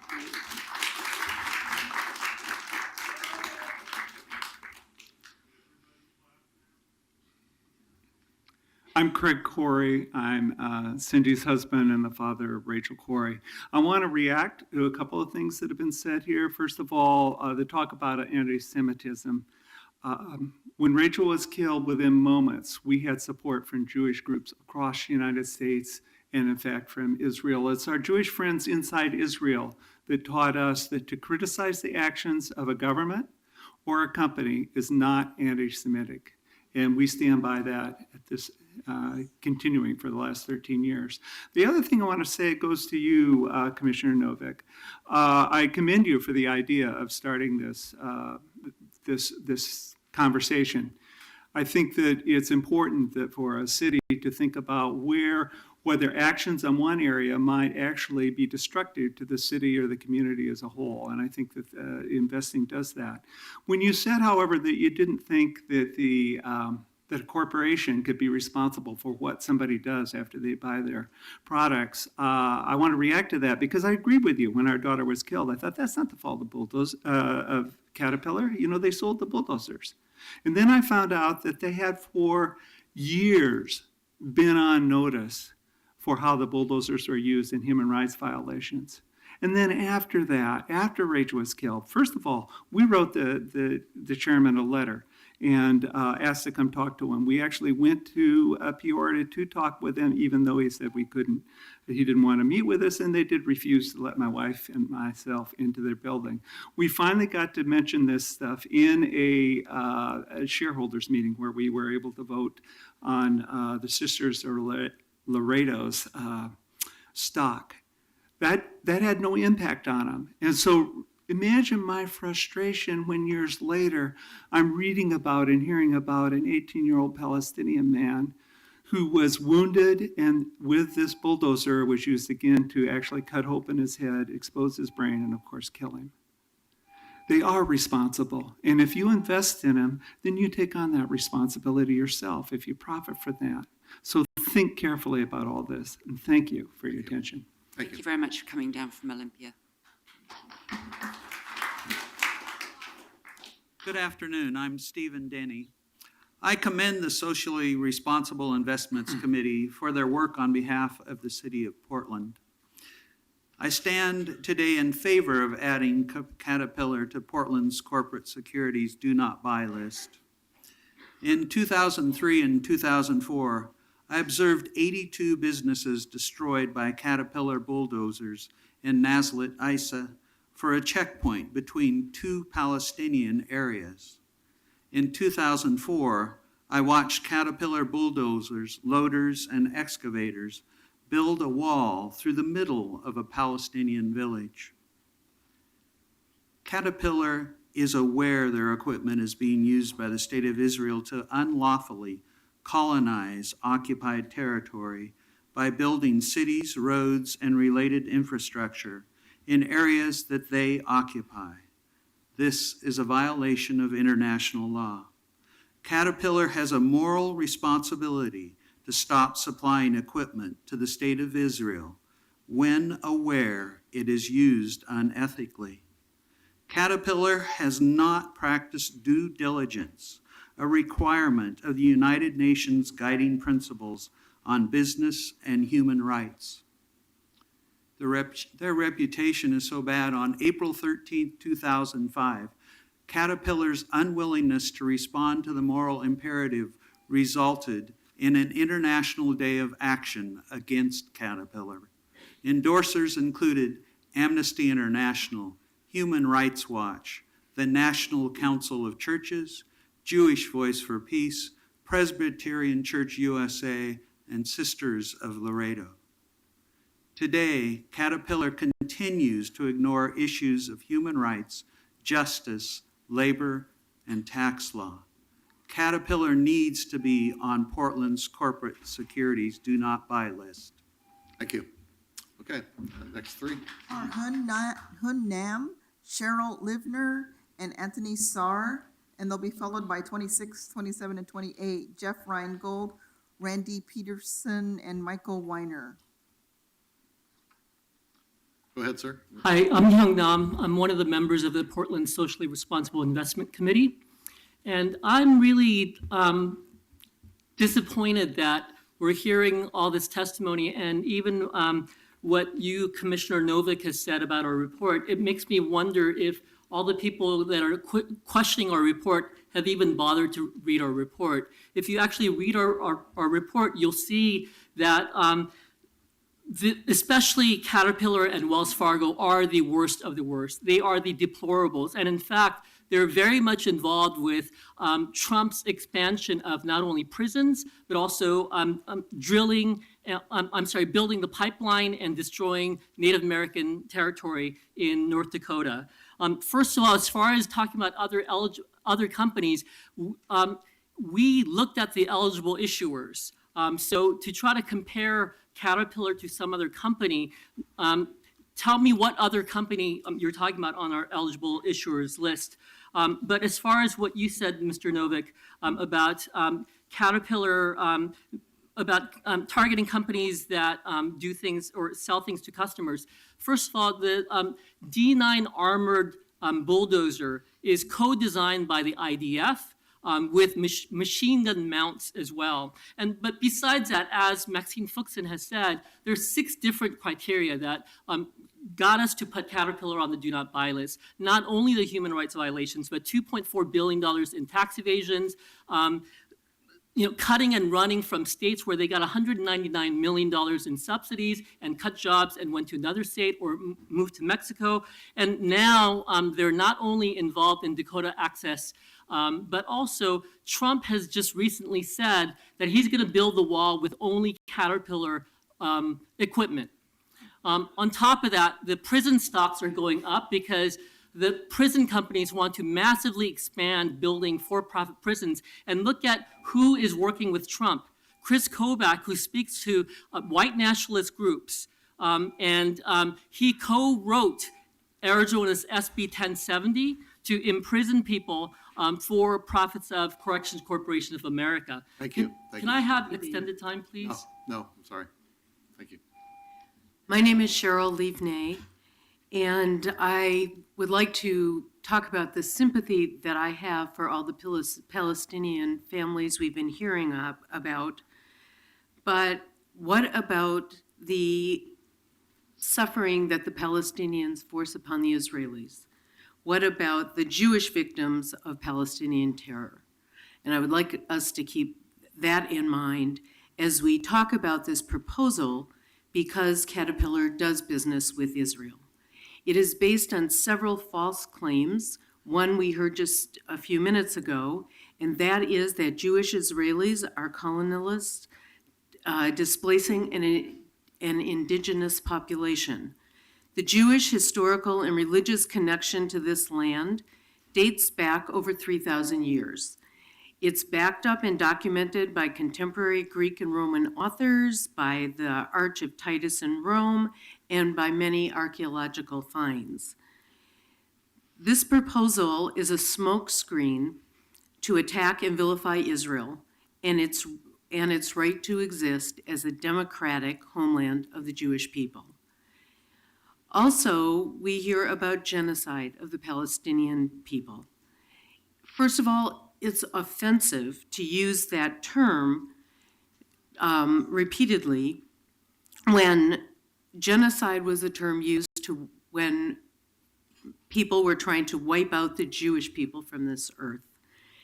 And second, since 1970, the Palestinian population in the West Bank and Gaza has quadrupled. So that fact alone debunks the genocide charge. Condemning Israel will do nothing to bring peace to that region. Both Jews and Palestinians have a right to a land, and both parties have an obligation to work toward an agreement to share that land. And I think it's important, this is a complex issue, that it's studied before a decision is made. Thank you. Sir. Hi, my name is Anthony Saffer. I'm a student at Portland State University, and I actually have quite a bit of experience with Occupation Free Portland. The members of this organization came to my university a year ago, and they said the exact same things that they're saying in front of you today. With the help of a group of students, they convinced the PSU student government that divesting from Caterpillar and 4 other companies which do business with Israel was about human rights. They said BDS is about taking a stand for oppressed peoples, but what they purposely ignored were the true goals and the motives of the BDS movement. The founder of the movement, Omar Barghouti, has openly stated that the one-state solution means a unitary state where by definition, Jews will be a minority. And he also said that he's completely and categorically against binationalism because it assumes that there are 2 nations with equal moral claims to the land. This doesn't sound like a movement for justice or peace. In other words, he wants to see Israel destroyed. And there are many people within the BDS movement with really good intentions, but we cannot overlook the words of their leader. This is a movement to delegitimize and eventually destroy the Jewish state of Israel, and Occupation Free Portland wants to co-opt the goodwill of the city council, just like they did it with my student government, to make a political statement about the existence of the state of Israel.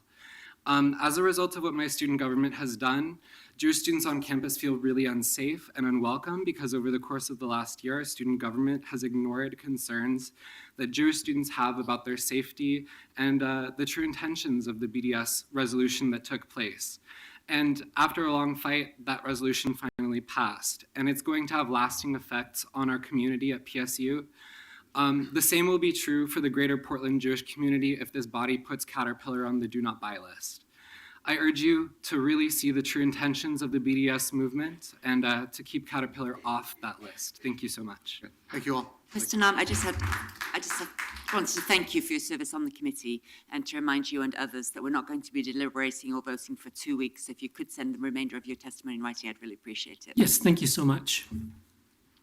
The next 3 are Jeff Reingold, Randy Peterson, and Michael Weiner. And they'll be followed by 29, 30, and 31, Michelle, I believe it's Bimbit Minch, Michael Hornstein, and Rabbi Rose. Good afternoon, members of the council. My name is Michael Weiner. I currently serve on the board of directors of the Jewish Federation of Greater Portland. I was a 3-term chairman of the Federation and currently have the honor of chairing the Jewish Community Relations Council of the Federation. The JCRC is the voice of the organized Jewish community, and we have representatives of most all Jewish organizations in Portland and operate on a consensus basis. I can tell you without any hesitation whatsoever that the consensus on the issue before you is that the recommendation of the SRI committee to put Caterpillar Inc. on a do not buy list is divisive and deeply offensive to the Jewish community. There is nothing, absolutely nothing constructive about the proposal and everything destructive. To the Jewish community, it is a smokescreen. It represents hatred, divisiveness, and yes, anti-Semitism. No, of course, not everybody pushing for adoption is anti-Semitic. Perhaps nobody is. But the result, the proposed outcome, is deeply disturbing to us. For the many reasons other speakers have stated and will state, the singling out of Caterpillar is a red flag. It says to us, the right of the state of Israel to exist is under attack. We as an arm of the Jewish Federation will never sit by and let that happen. Do you really want to wade into the morass, the quicksand of Israeli-Palestinian politics? We've heard a lot of that today. I hope not. But if you do, be sure that you have all the facts and not just those shouted by the loudest voices. In this most incredibly divisive times that we now find ourselves, why, oh why, would you adopt a proposal which accomplishes nothing positive, and yet it pits the Jewish community against the city of Portland itself through what we consider to be an anti-Israel, anti-Semitic proposition. What does that accomplish? Why go there? Without defending Caterpillar, consider. It, along with hundreds or thousands of other companies, sells a legal product to the U.S. government, and what happens after that is international commerce is out of its control. Mr. Weiner, your time's up. Thank you. Thank you. I'm Rachel Rothstein Nelson, and I'm going to start off by saying that on September 4th, 1997, I was actually injured in a terrorist attack in Jerusalem. I was 15 years old. And it's truly regrettable that I now speak before you today against this hateful and divisive proposal to divest from Caterpillar, that in the final analysis accomplishes nothing other than the attempt to discredit the only Jewish state in the world. The offensive rhetoric by those who support these types of resolutions does nothing to further the cause of peace or bring people together in efforts to seek a reasonable and viable two-state solution. Rather, as you see here today, it divides and it polarizes. For many of us Jews, a policy of divestment that singles out Israel and Israel only is inescapably tied to the historic boycotts against Jewish businesses and subsequent Arab boycotts against the State of Israel. Such policies are designed to divide people so that the policy becomes the issue, not the seeking of a peaceful resolution to a very complex situation. Any attempt to deny the right of Israel to exist as a Jewish state needs to be called what it is: anti-Semitism, plain and simple. Don't just take my word for it. Pope Francis has said the denial of Israel's right to exist as the nation state of the Jewish people is anti-Semitic. Martin Luther King Jr. has also called this anti-Semitism. Quite simply, the avowed goal of the BDS movement is the denial of the Jewish people the right to national self-determination. I respectfully ask that you join the Oregon governor, along with 32 other governors, Representative Bonamici and Hillary Clinton, Portland's mayor-elect, and many others, in rejecting and condemning such hateful and one-sided resolutions as biased and counterproductive. I'm Randy Peterson, and I'm impressed with the articulate arguments coming from both sides, not with the content, but with how well people articulate. And I share with Cheryl, as I'm sure all of us do, our concern for the Palestinians, as well as the Israelis. And I just know nobody is more dedicated to social and economic justice tempered with compassion than I am. The path to justice has to be laid upon truth and not mere convenient untruths and half-truths. Can justice really be served by one-sided rhetoric? This proposal, rather than promoting peaceful coexistence, blames only one side in a very complex situation. Placing total blame on Israelis masks the full history of the current situation. This situation is salted and peppered with years of interactions, some violent, some not so, between Israelis and Palestinians. Do you know that the Palestinian Authority pays the families of terrorists who kill Israelis? Do you know that public squares are named after murderers of Jews? Do you know that Palestinian school books and TV programs dehumanize Jews? And Hamas summer camps in Gaza teach young children to commit violence against Israelis. Again, the path to economic and social justice is not well served by this SRI recommendation. Thank you all. So we'll take three more, and then we're going to take a 5-minute compassion break. The next three are Michelle Vimbit Minch, Michael Hornstein, and Rabbi Rose. And then when we come back from the break, it'll be Rabbi Cabrera, Rob Jacobs, and Ron Schwerlin, 32, 33, and 34.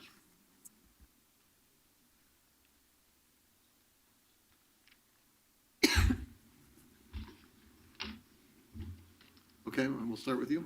Hi, I'm Michelle. Michelle, 'Michelle Bombette Minch. Rather than, promoting peaceful resolutions to a very complex situation. Rather, as you see here today, and my role as chair of the Human Rights Commission, you've heard from Audrey Alverson, our vice chair, and Paul Stinnion, Portland President Divestment Committee. The BDS continues to demonize Israel based on deception, but did you know the United Nations announced on November 9th the Israel Defense Forces Field Hospital was recognized as #1 in the world as a leader in field medicine and disaster relief, and the first field hospital to ever achieve a Type 3 rating according to a World Health Organization scale. When disaster strikes, Israel's government is among the first to send supplies and experts. From earthquakes in Haiti and Nepal, tsunamis in Sri Lanka and Japan, typhoon in the Philippines, or other mass disasters in Turkey, India, Mexico, El Salvador, Greece, Rwanda, Armenia, Indonesia, and New Guinea, Israel is there. Israel receives high marks from the independent watchdog Freedom House for both political and civil rights. Tel Aviv has been voted one of the most gay-friendly cities in the world. Women serve at the highest levels of government and society. Israel had a female prime minister 4 decades ago. And one of my personal favorites, Israel continues to be a top country in the world for vegans, leading the world in animal welfare reform. Israel is one of the most democratic, human rights-oriented countries in the region, if not the world. Rather than devoting countless hours to debating about one-sided measures such as divestment from companies due to their sales of equipment to Israel, we should be marshaling our efforts together to do our small part to bring about peace and dialogue. Right here in Oregon, we are already bringing unity in Israel. Are you familiar with the Abraham Fund, founded in Oregon and constructs a shared society of inclusion and equality among Israel's Jews and Arab citizens, working with government agencies, businesses, and civil society organizations, and hand-to-hand, founded by Portland's own Lee Gordon, a Center for Jewish Arab Education in Israel. Thank you very much. Sir. Good afternoon, Commissioners and Mayor Hales and abstentia.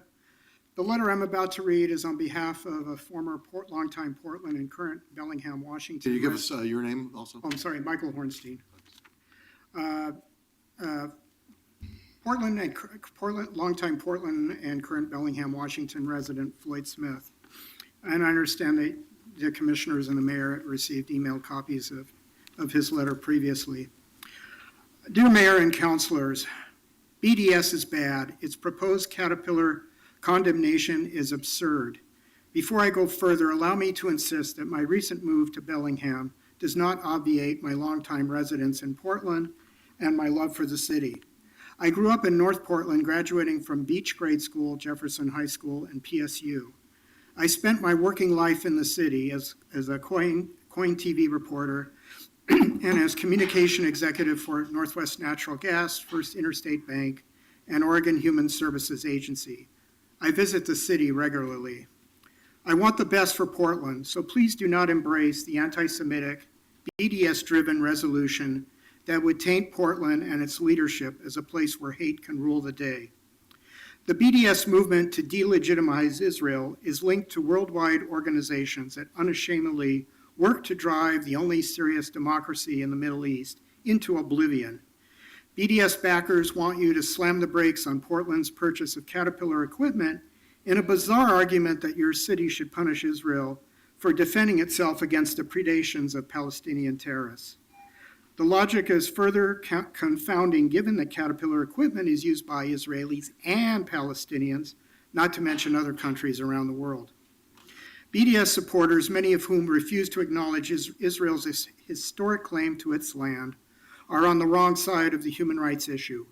They want to obliterate democratic Israel and that state's commitment to freedom of religion and expression. Please don't get sucked into this twisted expression of Jew hatred. Vote no on the Caterpillar is shut out by the city of Portland. Highest regards, Floyd T. Smith. Thank you. Rabbi? Hi, thank you. Thank you for your time. My name is Rabbi Joshua Rose. I'm the rabbi at Congregation Shaarei Torah here in Portland, Oregon. And let me say, first of all, how complicated and heartbreaking this is for so many, myself included, within the Jewish community to find that our natural political allies, we find ourselves so divided from them. So, for example, people have talked about the Dakota Access Pipeline, which I object to. and the privatization of prisons, which I find to be outrageous and I object to. And so I'm highlighting that because I want you to think about the complexity of an issue that is more complex perhaps than any conflict around the world that we've encountered, that our country has been trying to find an approach to for so much time. And I think to try to make a significant decision on some of the things that you've heard without appreciation of the complexity is dangerous and sets a terrible, terrible precedent. I want to affirm also that I know that not everybody who supports this bill is anti-Semitic, but I want to say, and I think that's clear and obvious from some of the people we've seen here, but I also want to point out that the movement, the BDS movement, is inseparable from anti-Semitism, and as it's been pointed out, that its leaders are connected to it with their views. Selectivity matters. Selectivity matters.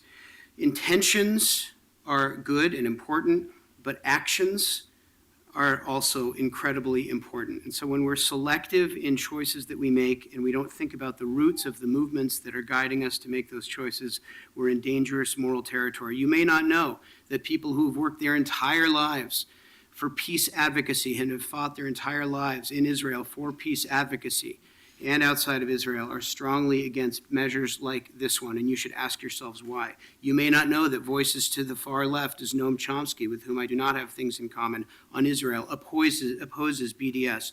Why is it? Why could that be? The reason is because there's great moral complexity to the issues that are being considered, and I urge you to vote no and in support of fairness and justice and equity in our investments. Okay. Thank you all. We're going to take a 5-minute recess, and we'll be back.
resume, come back to order. Have a seat. These people, please. And we are now going to, given the large number of people that still wish to testify and the fact that we're shooting to get out of here between 5:30, we're going to go to 1 minute each. So Carla, if you could call the last three, or the next three. The next three are Rabbi Kavera, Rob Jacobs, and Ron Swerdlin, and they'll be followed by 35, 36, and 38, Crystal Ilinsky, Doug Bennett, and Stephen Goldberg. Welcome, and as I said earlier, all you need to do is give us your name, and each have 1 minute, and there's a clock in front of you, and Rabbi, we'll start with you. Thank you, Rabbi Kahana. You've heard today from rabbis from across the spectrum here in Portland, all in agreement about the issue of not including Caterpillar on this divestment list. It's clear, as we've heard from the SRI committee today, that the only reason that the primary reason that Caterpillar has been included is because of their disagreement with the policies of the State of Israel. Commissioner, I appreciate very much your comments at the beginning and agree with your statement that we have to be very careful about how we use this powerful tool. This statement, should Caterpillar be included, will be seen by the community at large as a slap against the State of Israel and being identified uniquely. If we want to be builders of peace, and you all know me, and you know that in this community, I want to be a builder of peace. BDS is not a process that will create peace. It is not a process that will enable conversation that helps to build a community of peace. This is a resolution that works against all of our ideals. Thank you. Rabbi, could I just, I'm sorry, I know this is going to take a bit of time, but I appreciated your service on the Oversight Board for Police Accountability. Thank you, If Caterpillar was just on the list because they're now the prime contractor for the wall against Mexico, apparently, or because that they've involved in the Dakota pipeline development, would you still feel the same way? Perhaps, but I have to say, Commissioner, that no matter the nuance of the decision that's made here, it will be quite clear that Caterpillar will be seen as being on that list because of its policies in Israel. This is BDS's movement. This is their technique to isolate the State of Israel. Thank you. My name is Rob Jacobs. I'm the regional director for Stand With Us, which is an Israel education and advocacy organization. And I say that because I'm familiar with the arguments you're hearing today. I've heard them for the past 8 years. And when they bring up the numerous reasons to identify Caterpillar on the list, they talk about taxes, overpaid CEOs, other issues that sadly are way too familiar to us on corporations across the board.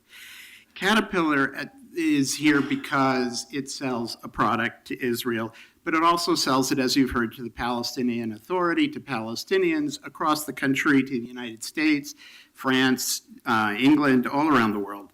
If we're to refuse to invest in companies that sell to Israel, as well as to the Israeli military, then we'd have to divest also from Microsoft, Boeing, Google, Dell, John Deere, GM, Ford, Intel, and many other companies that are essential to the Israeli government and the Israeli military. Okay, thank you. Time up. Okay. Sir? My name is Ron Swerdlin. I'm a retired naval officer.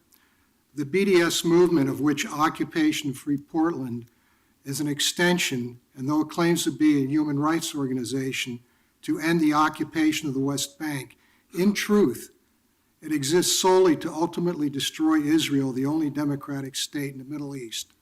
It is opposed to a two-state solution. Omar Barghouti, co-founder and leader, said, definitely, most definitely, we oppose a Jewish state in any part of Palestine. In essence, he is proposing that the current state of Israel be free of Jews. This would follow on the 850,000 Jews expelled from the surrounding Arab countries after 1948. This divestment from Caterpillar is merely a subterfuge to boycott Israel. In addition, the leaders of the BDS movement hold America in contempt. Mayor and commissioners, please consider whether you want your vote to be in favor of a resolution sponsored by a group affiliated with BDS, which at its core despises our way of life and espouses the ethnic cleansing of the Jews, the true indigenous people of the Thank you, sir. region dating back 1,200 years before the birth of Christ. Thank you. Thank you all. Next three? Yes, I'm sorry, I missed a name for the disability list. It was Mohammed Nabil. He needs to come Okay. up now. And then 35 and 36, Crystal Ilinsky and Doug Bennett can come up now. And they'll be followed by 38, 39, and 40, Stephen Goldberg, Diane Pullen, and Joe Finkboner. Okay, why don't you go ahead and start? They may be working their way down here, but just give us your name and you have 1 minute. Thank you. My name is Mohammed Nabil. I came here because this issue is an entire list that was recommended to you to put on a do not buy list affect me in many ways, because first of all, people of color here has been suffered a lot from the prison industrial complex, suffered a lot and still suffering right now in Dakota Access Pipeline and Standing Rock. And as a person who grew up most of my life in Gaza, I saw many hopes and many futures destroyed by Caterpillar and their bulldozers. My wall in my school was destroyed by the D9 bulldozer. So if you are really invested in building hope and building future, please put this on your do not buy list. Not just Caterpillar, but all the 10 companies that propose to you. Thank you. Thank you very much. Okay, next three. Is Crystal Ilinsky or Doug Bennett here? Okay, let's go with Stephen Goldberg, Diane Pullen, and Joe Finkboner, 38, 39, and 40.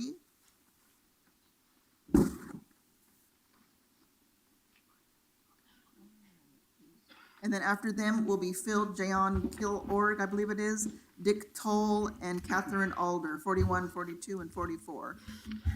Sir, go ahead. Good afternoon. My name is Stephen Goldberg. As an attorney who has been involved in civil and human rights law cases locally, on a national basis, and internationally, and as a member of the Jewish community in Oregon and a 35-year member of Congregation Havurah Shalom, Mr. Hornstein, I resent being called a fringe Jew. I applaud the deliberative process engaged in by the SRI committee, and I applaud you as a council for having initiated that process, and urge each of you to accept the committee's recommendations, particularly regarding Caterpillar and the banks. Caterpillar's D9 bulldozers have been used to demolish Palestinian homes, destroy the urban infrastructure of Palestinian cities, and level whole neighborhoods in Gaza. These are not just bad acts, these are violations of international law. Caterpillar bulldozers have been used to destroy sacred burial sites in Standing Rock. That's a violation of international law. Okay, thank you, Mr. Goldberg. Your time's up. Em? Are we doing 1 minute now? Yeah, we're doing 1 minute now. Okay. My name's Reverend Diane Doolin, a minister of the United Church of Christ. I categorically reject the ad hominem attacks leveled against those of us working for justice through nonviolent economic leverage. Not long ago, I spent almost a week with the water protectors in North Dakota, joining them in working nonviolently there to prevent a pipeline which you, too, have condemned. You have condemned the destruction of land, the violation of indigenous people, the reprehensible desecration of holy ancestral sites. In nearly identical ways that these things are being done by Caterpillar equipment in North Dakota, I have seen Caterpillar tractors work in Palestine, Israel. As devastating as it is to see Caterpillar equipment build illegal walls and structures. Even worse is the profound violence perpetrated by these pieces of equipment, demolishing homes, uprooting farmlands and ancient olive trees, destroying infrastructure. Thank you, ma'am. Your time's up. Thank you. Thank you. Good afternoon, Commissioners. I'm Joe Finkbonner. I'm a member of the Lummi tribe near Bellingham, Washington, and a Portland resident for the last 15 years. I trust that you all had a meaningful Thanksgiving holiday surrounded by loving family and friends, and I would ask that you reflect on this past week and you see the irony of the holiday as we think of the hundreds of American Indians that were being hosed and watered during the freezing temperatures and shot with rubber bullets that had been attacked by dogs in their effort to protect their sacred lands that were destroyed by Caterpillar. Now more than ever, with the recent elections, local leaders need to step up to ensure that the values of the constituents are represented and voiced. I know that residents of Portland want to send a clear message that if you violate human rights, contribute to that violation, or tolerate it, then we do not want to do business with you. I thank you for representing Portland constituents and for listening to my concerns. I respectfully request that you agree with my plea to take supporting action to place Caterpillar on the do not buy list. Okay, thank you all. Next three.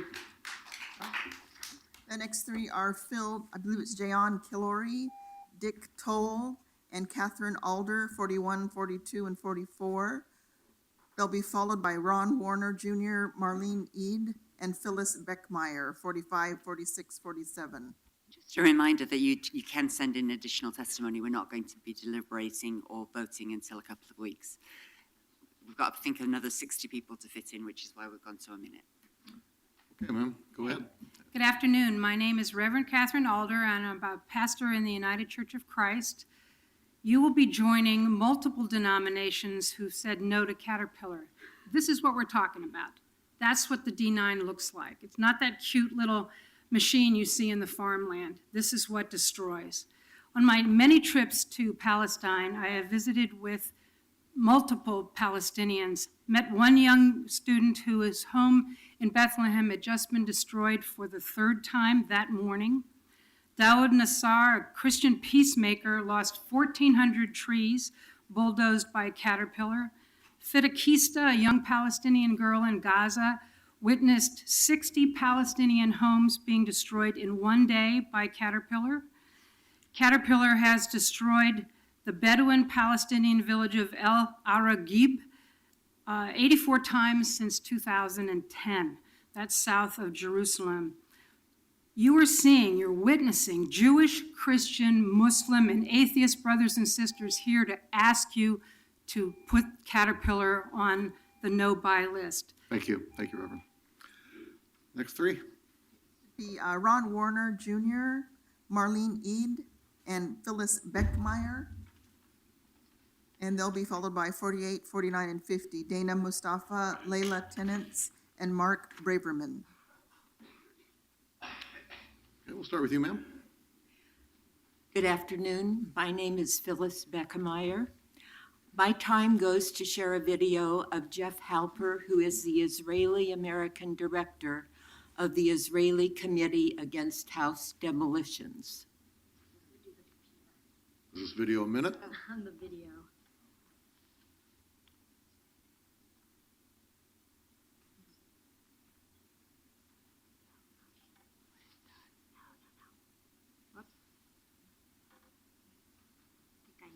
Why don't we let the other two talk, and then when you get your video up, we'll give you the minute, but only a minute. So. Okay, sir. Great, thank you. Hi, my name is Ron Werner. I'm a pastor in the Lutheran Church here in Portland, Oregon. 2 summers ago, I had the opportunity to be a part of an interfaith delegation of Christians, Jews, and Muslims to visit Israel and Palestine. I was particularly struck as a father of a new kindergartner at Harvey Scott Elementary in Northeast Portland at an educational center in the Palestinian village of Silwan that we visited. I noticed that a lot of the children there had toys and stuffed animals in their backpacks. And I thought, oh, wow, their parents must have lost the negotiation on the way to school about how many toys you could bring to school with you. I have that negotiation daily with my kids. I later learned that these kids were bringing their most prized possessions, stuffed animals and toys, with them to school every day because friends of theirs had lost their homes when they got home from school. To not have your home be there after a day at school is devastating to a child. As a faith leader in Portland And as a parent in Portland, I strongly encourage the City Council to accept the recommendations of the SRI committee's do not buy list, and please place Caterpillar on there. Okay, thank you. Ma'am? Hi, my name is Marlene Aid. I'm a Palestinian American. I grew up in East Jerusalem, in the old city of Jerusalem. And as a 9-year-old, I witnessed a caterpillar bulldoze a house. For me, whenever you say caterpillar, it's destruction. The first thing that comes to my mind is destruction. And I really would like to add to whatever you have said already here about how children are affected by seeing those things. As a psychologist and as someone who has lived also in that area and under Israeli occupation, which it seems like everybody is really forgetting that Israel is an occupier. So there's no such a thing as a benign occupier or occupation. And I would like to draw your attention to how much children can be affected by seeing the scenery. As a 9-year-old, as I said, I went to Sheikh Jarrah, which is in the suburbs of Jerusalem, and there was a house that was given a 24-hour notice to evacuate. And the woman, who's the mother of 9 children, was just sitting in the rubble of the house. And a lot of the Palestinian community was coming up there to give them help, to give them blankets, food, whatever. Thank you. Thank you. Okay, did we get the video up? Okay.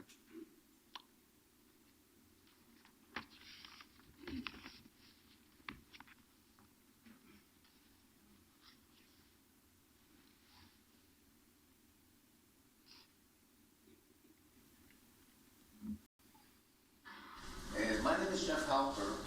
I'm the head of the Israeli Committee Against House Demolitions. And we've been involved for many years in campaigns to call the human rights abuses of Caterpillar to account. In particular, the D9 bulldozer, which is a 2-story, huge mining machine that's explicitly used for demolishing Palestinian homes. It's sold to the Israeli government as military equipment.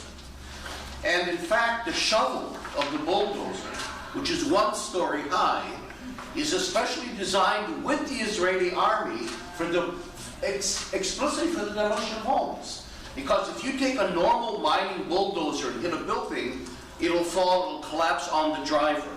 The shovel is designed in a way that when it hits a Palestinian home, which is its only use, it'll fall away from the driver. And in fact, in last year, in 2014, Caterpillar bulldozers destroyed. Okay. Next 3, please. Next 3 are 48, 49, and 50, Dana Mustafa, Layla Tennants, and Mark Braverman.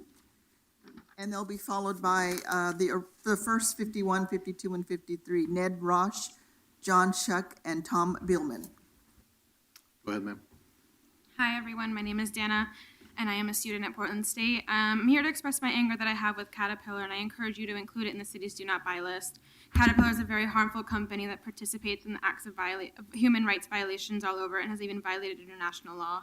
It is currently playing a role in building the Dakota Access Pipeline and participates in home demolitions in Israel and in the occupied West Bank. Just recently, the student government at Portland State has passed a resolution including for the university to divest from Caterpillar, among other corporations. By researching Caterpillar, you can easily see it's not a corporation that values human rights or the environment.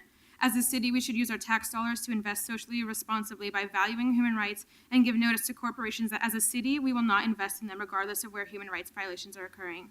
I'm here as a student, as a Palestinian, and as a member of this community to ask you to follow in the steps of the Portland State University student government, to stand by the HRC decision put forward, and to do the right thing by putting Caterpillar on your do not buy list.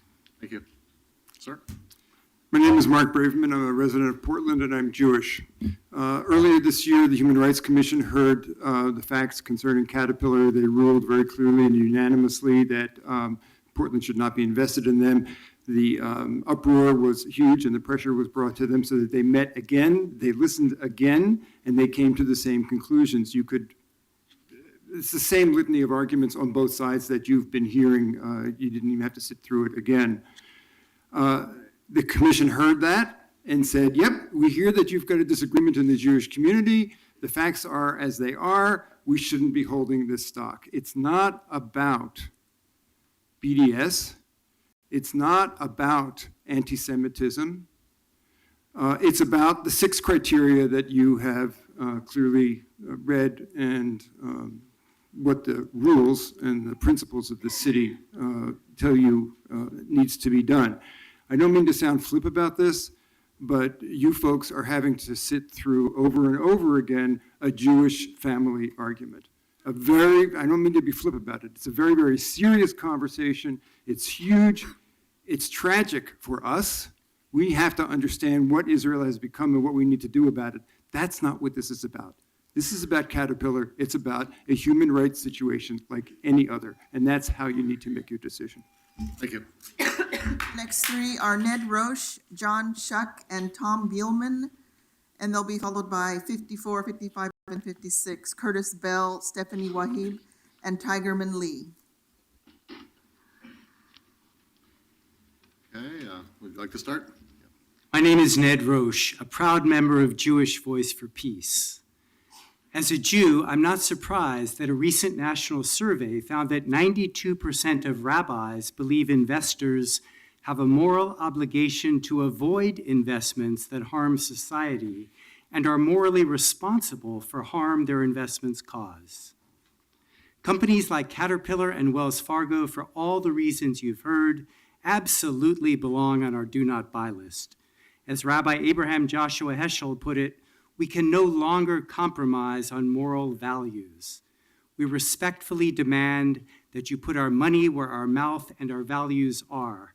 That would be in keeping with the highest ethical teachings of all of our traditions, an inspiration to other cities around the world, and an important statement of solidarity with our indigenous sisters and brothers from Central America to Palestine to Standing Rock. Thank you very much. My name is John Schack. I'm a minister in the Presbyterian Church USA. I moved to Portland a couple of years ago. I love this city because it cares about conscience. It's not perfect, but it cares when it's imperfect. And this is an opportunity to care about conscience. I was a commissioner to the 2014 General Assembly of the Presbyterian Church, and I voted with the majority to put Caterpillar on the church's equivalent of Portland's do not buy list.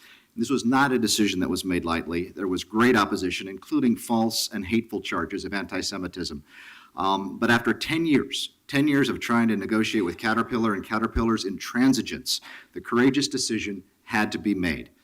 They are responsible for the things they sell because they are explicitly involved in the destruction of the companies and the countries and the organizations that use their equipment.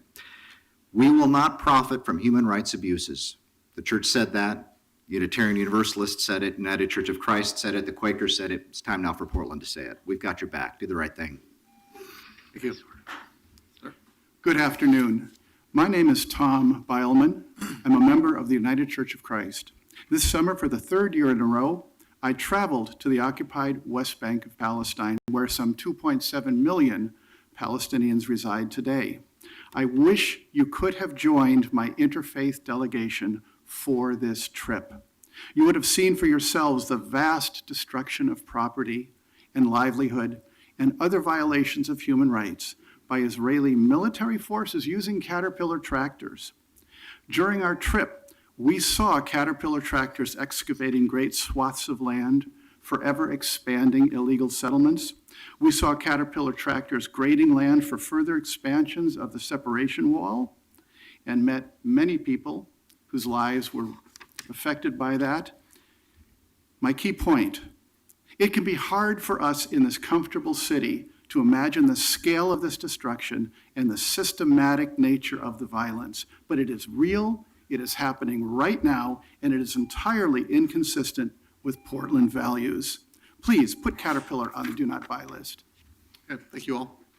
Next 3 are Curtis Bell, Stephanie Wahib, and Tigerman Lee. And they'll be followed by 57, 58, and 59, Ava Soto Perella, Gemma Noel, and Anika Henry. Okay, why don't we start with you, sir? Hi, I'm Tiernan Lee. I'm part of Students United for Palestinian Equal Rights at PSU and also Portland Committee for Human Rights in the Philippines. I just want to thank you for hearing us today, and I want to acknowledge and applaud the diverse list of companies that you have considered for divestment and from which you have already divested. I'm on the Solidarity Committee for both aforementioned organizations, and there's a real palpable connection between Palestine and the Philippines. We must develop a real global understanding of connection that many of these companies, especially Caterpillar, can be found all over this planet creating environmental havoc, and they are complicit in human rights violations for which they are responsible. Under the United Nations Guidelines for Business and Human Rights, a company is obligated to practice due diligence to ensure that its products and services are not to violate international law and human rights. In response to the list of other countries espoused to not be held accountable, they actually are. The U.S. has sanctions on Syria, Iran, and North Korea. My involvement with these issues, I think, are really similar to the reasons your SRI committee exists, to make sure that global abuses of human rights do not go unchecked, and so that people are made aware of how their tax dollars are spent in Portland, and making sure that we remain a model city and community of moral fortitude. Thank you. Thank you. Thank you to the SRI committee for its difficult and diligent work. My name is Stephanie Wahab. I'm a Palestinian American. I'm a professor at Portland State University, where I teach social justice to future social workers. Like you, I care about human rights, about justice, and about fairness, and I believe that the city of Portland should continue to walk its talk around equity issues and hold companies like Caterpillar accountable for its socially and environmentally reckless behaviors. In response to some of the questions that have been resurfacing in some of the comments today about why not all the companies, why this company, I'd like to suggest that why not all the companies is not a reason to do nothing. In response to the question, why not all the companies, I would love for this city to say, maybe they'll be next because of this amazing process. Let's be brave. I urge you to consider whether human rights, the environment, world peace, a profitable corporation paying taxes are important issues to you. And if they are, please divest from Caterpillar because of the values that this city embraces. Thank you. My name is Curtis Bell. I'm a member of the Steering Committee of Occupation Free Portland. I'm also a member of First Unitarian Church here in Portland and president-elect of an organization, Unitarian Universalists for Justice in the Middle East, that works for justice in the Middle East. I want to express my great thanks and deep appreciation to the members of the council for all you've done to align the city's investments with our city's human and environmental values.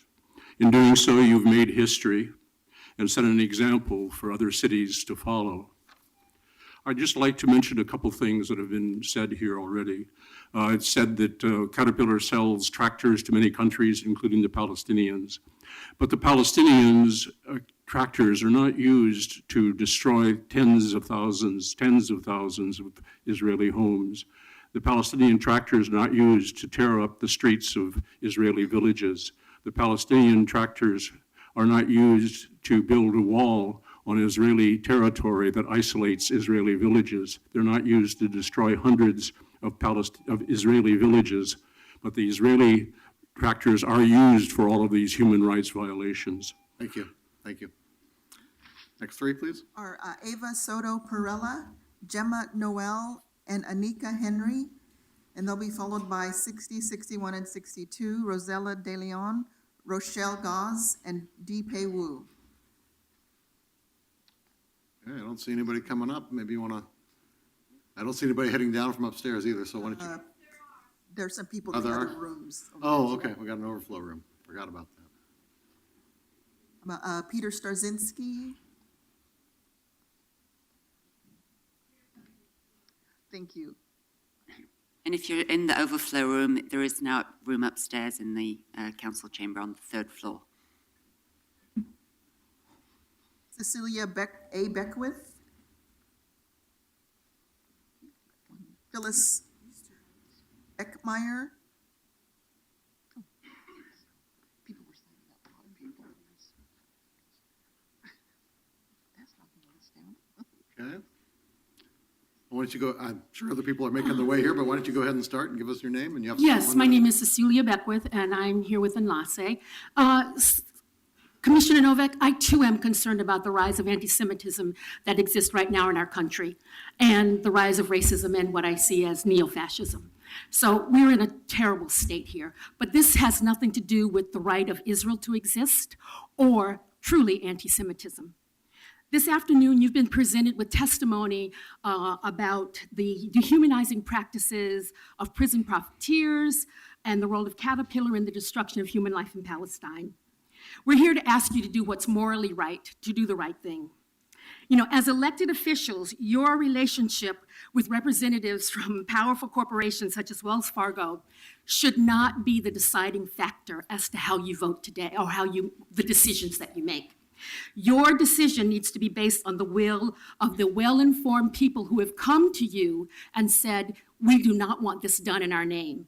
You have a social responsible investment committee who is offering you 10 various corporations that they're saying are the worst of the worst. We expect you to honor that as citizens of this city. We really do.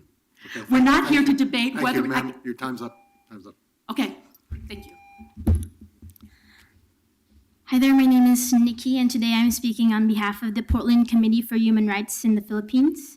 We come today to stand alongside defenders of the land and support the divestment of Caterpillar as we connect the struggles of the freedom fighters in Palestine to that of our homeland, the Philippines. We plead with the city to consider the awful effects that Caterpillar will have on the land and people who are fighting for their right to survive.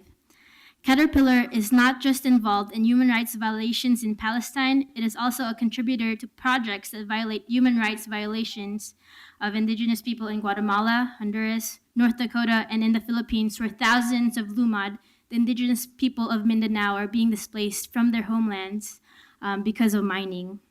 I come from a country where business and money are prioritized, and this leads to policies against the people, their water, their land, and ultimately their lives.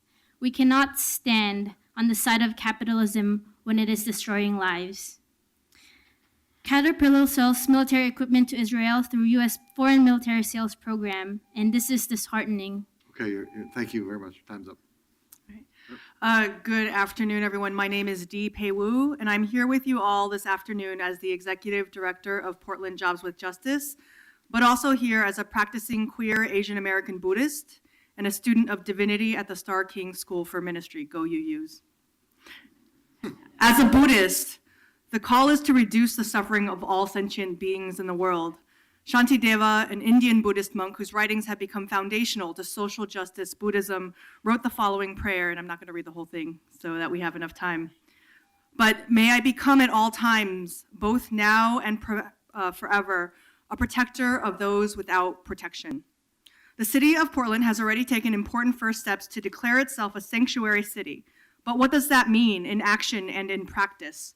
For Buddhists, a vow of sanctuary would include a vow of non-harming. Divesting from bad actors like Wells Fargo and Caterpillar is an important step for our actions to match our words and our values.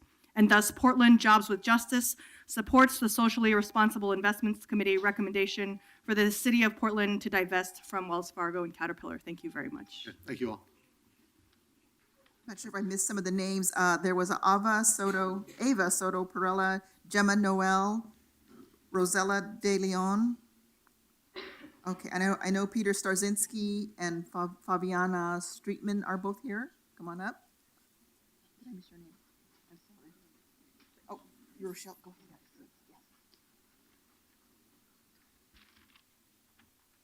Okay, sir, go ahead. We'll start with you. Yes, thank you for having me here today. My name is Peter Starzinski. I am the Executive Director of the Northwest Accountability Project, and we seek to shine a light on extremism and divisiveness here in the Pacific Northwest. We are asking you to add Wells Fargo to the city's do not buy list for so many reasons. This company consistently fails to reflect the values our city promotes. Many of the reasons have been stated here tonight or in the SRI report, but it also includes a recent $100 million fine from the Consumer Financial Protection Bureau for opening phony accounts for unsuspecting customers, a recent, as of last week, lawsuit from their employees about mismanagement of retirement funds that actually helped enrich Wells Fargo, And the project we're working on, which is one of their executives, Jeffrey Grubb, is one of 3 trustees on the Murdoch Charitable Trust, which funds a wide range of anti-LGBTQ, anti-worker organizations, including the Alliance Defending Freedom, whose co-founder once said that AIDS was one way God punishes the LGBT community. Thank you. We've also found that. You've certainly thumbs Okay, up. thank you very much. Hi, my name is Rochelle Goss. I'm national organizer with FASNA, which is a Christian organization that advocates for Palestinian human rights. I just want to quickly give everyone who's here in support of the full edition of the 10 companies to hold up a sign or their hand to just show a sense of who's here in the crowd. So days after she wrote the words, I feel like I'm witnessing the systematic destruction of a people's ability to survive. My friend, Rachel Corrie, was killed by a Caterpillar bulldozer driven by the Israeli military as she stood in front of a Palestinian home, as you heard from her parents. We're in a moment of never before seen corporate power and profiteering of the destruction of people's lives. Your adoption of a socially responsible investment resolution is inspiring for cities all over this country, a model that's spreading. I currently organize with folks in 12 cities who are working with their council to implement a strong SRI policy modeled after yours. Your decision to accept the SRI committee's full recommendation adds critical momentum to these important efforts.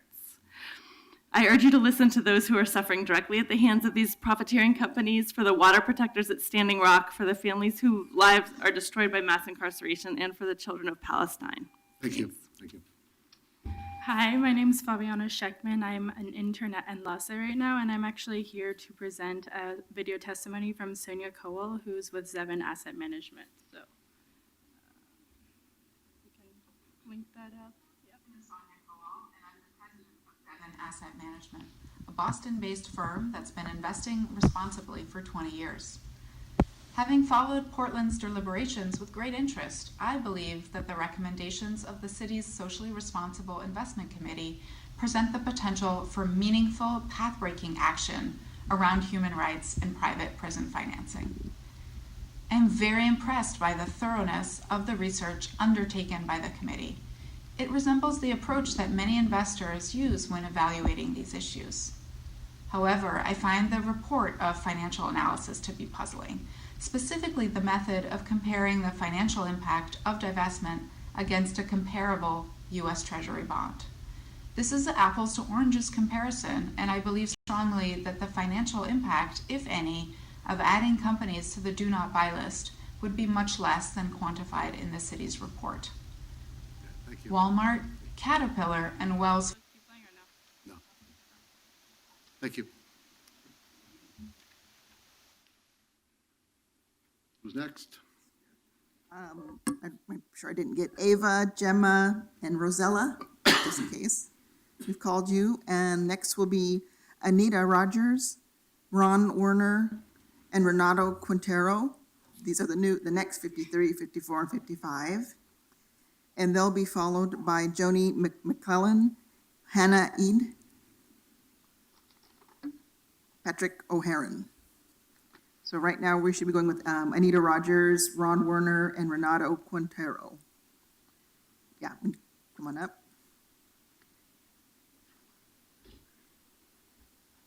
Okay, why don't you go ahead, give us your name? Hi, my name is Anita Rogers, and I am with the Partnership for Safety and Justice. And I have a 2-minute video that is about the banking and the prison industry. And I'm wondering if I could have permission to play the full 2 minutes, since it's an issue that hasn't been covered. We've got a lot of people that have I still want to testify. understand. I So understand. you're It's a- cutting into other people's ability to testify. So you can show us half the video, or you can use your 1 minute to convey what's in the video to us. I will do half the video, although I need to find it. Is it okay if somebody, if?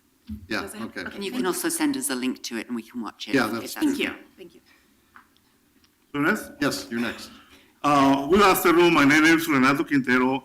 I am a janitor and the executive president of SEIU Local 49.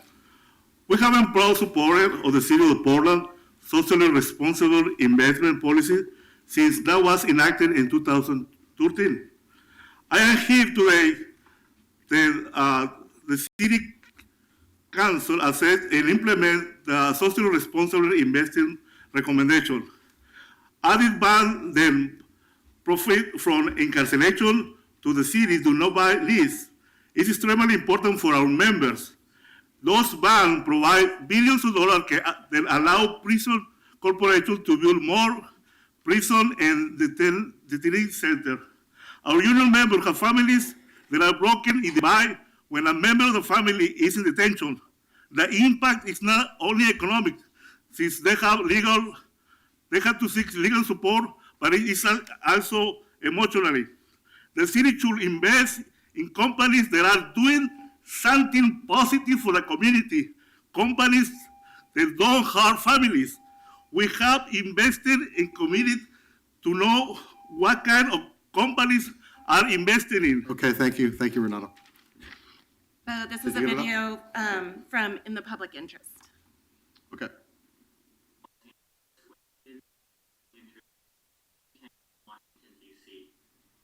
For the past year, I researched a report that we released earlier this month titled The Banks That Finance Private Prison Companies.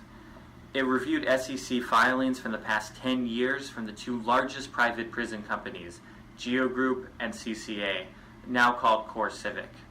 The report found that Wells Fargo and JP Morgan Chase are two of the banks most involved in financing Geo Group's and CCA's debts, and HSBC is involved as well. As of this June, Wells Fargo and JP Morgan Chase were part of syndicates that had loaned CCA and Geo Group a combined $1.3 billion. Wells Fargo also underwrote $144 million of CCA's and Geo Group's bonds and is the trustee for all four of Geo Group's bond offerings. CCA and Geo Group used debt financing from these banks. Thank you. That's very interesting. Thank you.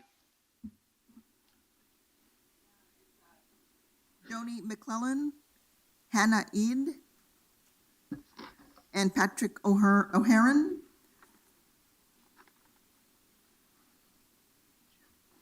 And they'll be followed by 62, 63, and 64, Andy Alverson, Rod Such, and Reverend Bill Sinkford. Go ahead. My name is Hannah Eid. I'm a Palestinian American and a student at PSU. I'm coming here today to not only show solidarity with my own people, but with the people of Standing Rock and the people of the Philippines. Caterpillar is not only destroying homes, but they're destroying farmland, and in Palestine and in Standing Rock, they're destroying sacred land. And so I think that as the city of Portland, who has already condemned the Dakota Access Pipeline, we should act upon that. And so when these slogans come up that water is life, it truly is. It's not just in Palestine, not just in Standing Rock, but everywhere. And I think as a city, we need to respect that. And I also wanted to mention some comments made earlier. I think that if the driver of the D9 bulldozer destroying my home was wearing leather-free boots and a wool-free beret, I would still care more about my home being destroyed. So, thank you. Hi, my name is Dr. Patrick O'Haran. I'm the board president of Oregon Physicians for Social Responsibility. I want to talk briefly about the Dakota Access Pipeline and connections to Caterpillar and Wells Fargo. First, just mentioned, I don't think I've heard this, Wells Fargo is heavily invested in the nuclear weapons industry as well as Dakota Access Pipeline.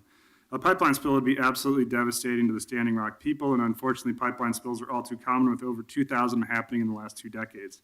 I personally went to Standing Rock and provided medical care and personally witnessed violations of human rights and brutalization of peaceful demonstrators. Tom Paulette, the president of the construction industries at Caterpillar, stated, quote, "Caterpillar is proud to support the Dakota Access Pipeline project. Energy sources must be developed and used in an environmentally sustainable manner and delivered in a responsible way. This pipeline is a prime example of that," end quote. Caterpillar is either lying or have done no due diligence to verify these outlandish claims of environmental sustainability and corporate responsibility. Please include Caterpillar and Wells Fargo on your do not buy list. Thank you. I'm Joni McClellan. I'm with the United Church of Christ, Kairos Milwaukee Church, as well as the chair of the Portland Fellowship of Reconciliation. And I think it's so important that you align our investments in our city with the values that we have been bringing up on human rights. We've had some courageous people on the committees of SRI and the Human Rights Commission, and I just think that it's wonderful to be able to follow their recommendations. Remember this photo. This is not Bob the bulldozer. This is Bob the destructor of homes and communities and families. And I just want you to keep that in mind when you're thinking about Caterpillar being put on the no-buy list. Thank you. Okay, thank you all. The next three are Andy Alverson, Rod Such, and Reverend Bill Sinkford, and they'll be followed by 65, 66, and 67, Romero Sosa, Pedro Sosa, and Eileen Sherlock. Well, which one of you wants to start? I'll start. Okay. My name is Rod Such, and I'm a retired encyclopedia editor and a member of the steering committee of Occupation Free Portland. The real question here is why Portland has invested $110 million since 2014 in a fossil fuel extraction company after the city of Portland placed 200 fossil fuel companies on the do not buy list. Of the nearly 50 corporations that qualify for investment, Caterpillar is the only fossil fuel extraction company on that list. Why would the city send a message to 200 companies to, quote, keep it in the ground, but invest $110 million in a company that specializes in taking it out of the ground? Why would the city pass a resolution condemning the Dakota Access Pipeline, but invest $110 million in Caterpillar, which is building the pipeline? Okay, thank you. Thank you, Mr. Such. I'm Reverend Bill Sinkford of the First Unitarian Church of Portland. I want to applaud the council and the city of Portland for taking this issue as seriously as you have. I think it speaks very well of it and frankly makes me and my congregation proud. It is clear to me that investment decisions are moral decisions as well as financial decisions. And I urge you to accept the recommendations of the SRI panel and take the actions to with regard to all of the companies listed. That is a good step for us to eliminate our investment in the worst of the worst. But I hope that we can have a vision which is broader than that. I hope that we can move to understand our investments as needing to be going to the best of the best, to be nourishing human flourishing rather than merely avoiding human destruction. And that is my hope for our city, would make me and my congregation even more proud than we already are. Thank you. Thank you both. The next three are, first was there an Andy Alverson? Okay, the next three will be Romero Sosa, Pedro Sosa, and Eileen Sherlock. And they'll be followed by 68, 69, and 70, Alfredo Gonzalez, Charlie, I believe it's Flewelling, and D. Puget. Romeo, you want to start it off? Good afternoon, City Commissioners. My name is Romeo Sosa, and I'm the Executive Director of WOS, Worker Rights Education Project. On behalf of the laborers, I'm here to support the recommendation of the SRI Committee, and specifically Wells Fargo to put a not to buy list from that list. And 4 years ago, about 4 years, in the last 4 years, we have about 15 day labor got deported because all these private prisons.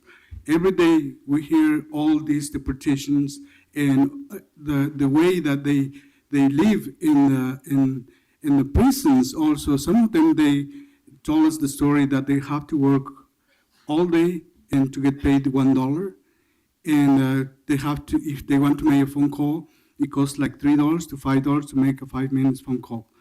So all these unjust human rights violation, labor rights violation, it happened there. And I'm glad that in LAS and other groups that they brought this issue, and I hope that you take into account that. Thanks. Thank you. Hi, my name is Yolanda. I'm actually filling in for Pedro Sosa. Would that be okay? Well, like I said, my name is Yolanda Sandoval. I'm queer, undocumented, unafraid, and unashamed. I am a dreamer. I have DACA, but it was expired 2 weeks ago, and I got into this fear of being deported and getting in the hands of private prisons, such as the detention center that deports people, my people, me. And it's very, very, to me, it means a lot if you can think of, please help on divesting on private prisons and start divesting or start investing on education. Why? Because I made it through so many things. I graduated from OTI. I graduated from a pre-apprentice electrician. Now I'm in an apprentice with Local 48. I've been doing so many things, and I'm not a drug dealer. I'm not a criminal.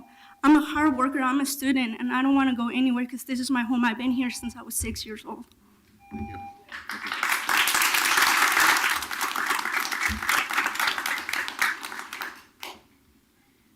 My name is Ruth Campbell, and I'm reading a statement from Eileen Sturlock. My name is Eileen Sturlock, and I'm an immigration attorney with a solo practice here in downtown Portland. It is impossible for me to convey all the reasons why profiting off the detention of men and women and children is wrong in the very short time I have today. I just want to tell one story about a mother, call her Christina, and her 5-year-old son from Guatemala, who I represented pro bono in their removal proceedings at the Artesia Family Detention Center. Both the mother and child had been victims of severe domestic violence in Guatemala, including beatings, death threats, and rape. They came to the U.S. to seek protection. I made 3 separate trips to the detention center in New Mexico to represent this mother and son, and I witnessed their physical and psychological health deteriorate due to the horrific conditions of their detention. Right before their final hearing at immigration court, the mother told me about an incident a few days earlier where one of the guards at the detention center began screaming at her. Christina had tried to intervene when an older child had been bullying her son. The guard yelled at Christina that she would be sent to jail and deported, and that her son would be taken away from her. Her 5-year-old son witnessed the incident. Christina told me that since the incident, her son could not stop crying, and he didn't want to be at the detention center anymore. Okay. Thank you very much. And you can submit that letter for the record if you wish. Okay. Okay, thank you. Next are 68, 69, and 70, Alfredo Gonzalez, Charlie Flewelling, and Dee Pujaid, I believe is the last name. And they'll be followed by 73, 74, and 75, Harriet Cook, Will Fuller, and Eric Vega. Good afternoon, everyone. Alfredo Gonzalez. I used to be a former PSU student, campaigned 3 years for the PSU Foundation to divest from fossil fuels, advocated for Multnomah as well as the city to divest from fossil fuels, put kayaks down on the front line so that we could keep the Shell oil rig. My point being that we got to start taking climate change seriously. And a main obstacle of doing that is that we're not engaging people of color. Now, I know exactly for sure that 1 in every 2 kids in Multnomah County, home of Portland, is a person of color. Right now, we're talking about investments, and the future is the kids that are people of color in this city. And I fully support the recommendation put on by the SRI committee. Thank you very much. Thank you.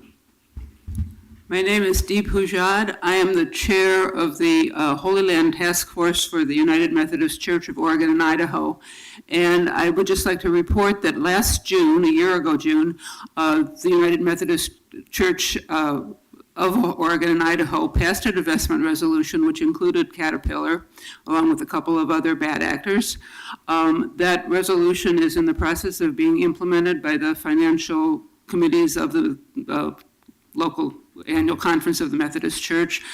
So you can add the Methodists to the list of churches who endorse divesting from Caterpillar, and I would add my voice to the other voices you've heard today and ask you to please divest from Caterpillar for all the reasons that you've already heard. Okay. Thank you both. First, it could have been, Audrey Elverson, maybe, I think I said Andy, and Charlie Flewelling. And then we will go with, I skipped 72, Sandy Polishek, and Harriet Cook, and Will Fuller. 72, 3, and 4 come up now. And they'll be followed by Eric Vega, Peter Miller, and Ileana Marshad.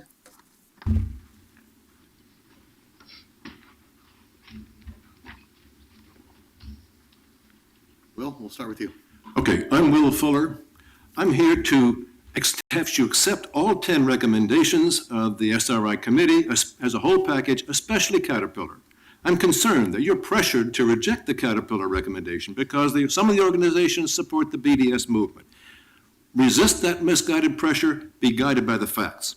For 3 reasons. First, you've accepted the principle of socially responsible investments. You've developed a committee to review those.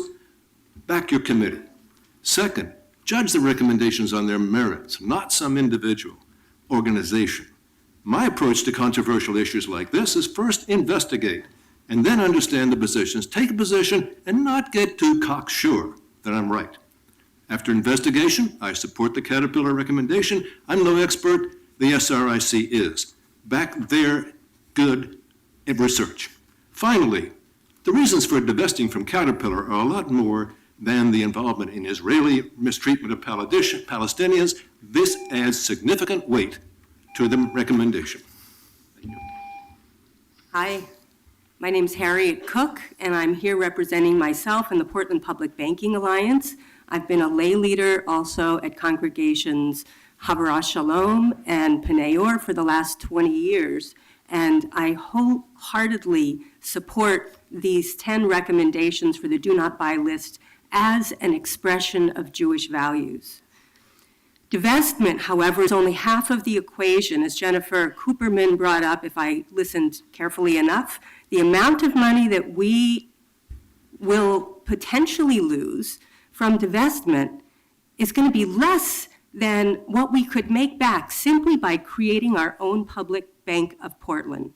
And the Portland Public Banking Alliance would like to request that the City Council seriously explore the potential of a municipal bank of Portland. By establishing a banking institution to directly handle and manage our city funds, we can eliminate many high fees and costs of doing business with big banks that pay their CEOs and managers exorbitant salaries and that use our deposits to finance loans to corporations and institutions that violate our city's values and objectives. I've dropped off some information. Some of it is copied from this book, Local Sense, Local Dollars, and I invite you to read more deeply into it. Thank you. Sandy? Hi, I'm Sandy Polishuk with 350 PDX. In this new political times, leading locally is more important than ever. Portland has made us proud in many ways with its landmark planning and actions on sustainability, placing the Carbon Tracker 200 on the Do Not Buy list, and banning new fossil fuel infrastructure. I'm here today to ask you to keep the Carbon Tracker 200 list of companies with the largest fossil fuel reserves on the list for another year. Additionally, I want to say that the SIR committee has recommended companies with, they didn't cite it for this, but they have climate reasons to be on the list. Caterpillar is digging the Dakota Access Pipeline. Wells Fargo is a major and loyal funder of the pipeline. Please, I ask you, confirm your support for the Standing Rock water protectors by accepting the recommendation of your committee and putting Caterpillar and Wells Fargo on the Do Not Buy list alongside the Carbon Tracker 200. Thank you. The next 3 are Eric Vega, Peter Miller, and Ileana Mashoud. And they'll be followed by 80, Jackie Ford, 81, David Delk, and 83, Eileen Lipkin. Sir, why don't you go ahead and start? Thank you. My name is Eric Vega. I'm with the Portland Immigrant Rights Coalition. As you probably know, many immigrants are displaced workers who are then incarcerated in this country. 73% of detention beds are operated by for-profit corporations. It is estimated that Portland sent approximately 1,000 people to detention in 2015. These are corporations that make profits off of punishment and incarceration and suffering, and it doesn't have to be that way. I am not a religious man, but there is a profound idea upon the land. It is the idea that no human being is illegal, nor should they be put in cages for another's profit. They are children of God, displaced, and now subject to your views. Please support the SRI recommendations. To paraphrase, what does it profit a city if it makes money, but it loses its soul. Thank you. Hi, my name is Peter Miller. I'm a steering committee member of Occupation Free Portland and a native Oregonian. The folks opposed to putting Caterpillar on the do not buy list, who I note mostly are not here anymore, have provided you absolutely no evidence, because there is none, that Caterpillar does not indeed violate people's human rights, either in North Dakota or in Palestine. What they are essentially asking Portlanders to do is ignore our values, including the value of protecting human rights, because by upholding our values, we are somehow against Israel. This is a sad statement that we have to be for human rights violations, or we have to ignore human rights violations in order to be for a foreign country. We reject that faulty logic. Human rights violations anywhere need to be challenged, and we need to make our investments reflect our values. That we will not support or profit from human rights violations anywhere, and by acting on our values, we will make the world a better place for everyone. Thank you. Hi, my name is Eliana Machuca, and I am a teacher at Jefferson High School for Portland Public Schools. We just happened to be in the middle of studying about the world, I guess, and my students are feeling the press, one with the Trump election, and we currently are in a unit looking at the prison industrial complex. These kind of two things collided with tonight for my students when we found out about this opportunity to get our voices heard about the no-buy list and what the city of Portland can do with its money. As we're studying about the prison industrial complex, my children are feeling frustrated about the state of the world and their place in it. And many of them are African Americans and are looking at the realities of what the prison industrial complex means to them. And so when we started looking at and realizing this opportunity came up, to think about what does the city do to invest its money, and how can we take a stand knowing that the federal government looks really intangible right now and down the road. So they're starting to think, well, what can we do in the city to send a message about what we care about? And so adding these 4 banks to the no-buy list felt to them like an appropriate thing to do. I have letters that they're in the middle of crafting that you'll be getting very soon. I'm going to start there. Thank you. Thank you. Yeah. Okay, next 3 are, Jackie Ford, David Delk, and Eileen Lipkin. And they'll be followed by 84, 85, and 86, Nadine Goldfast, Oscar Guevara Vera, and Dorian Pacheco.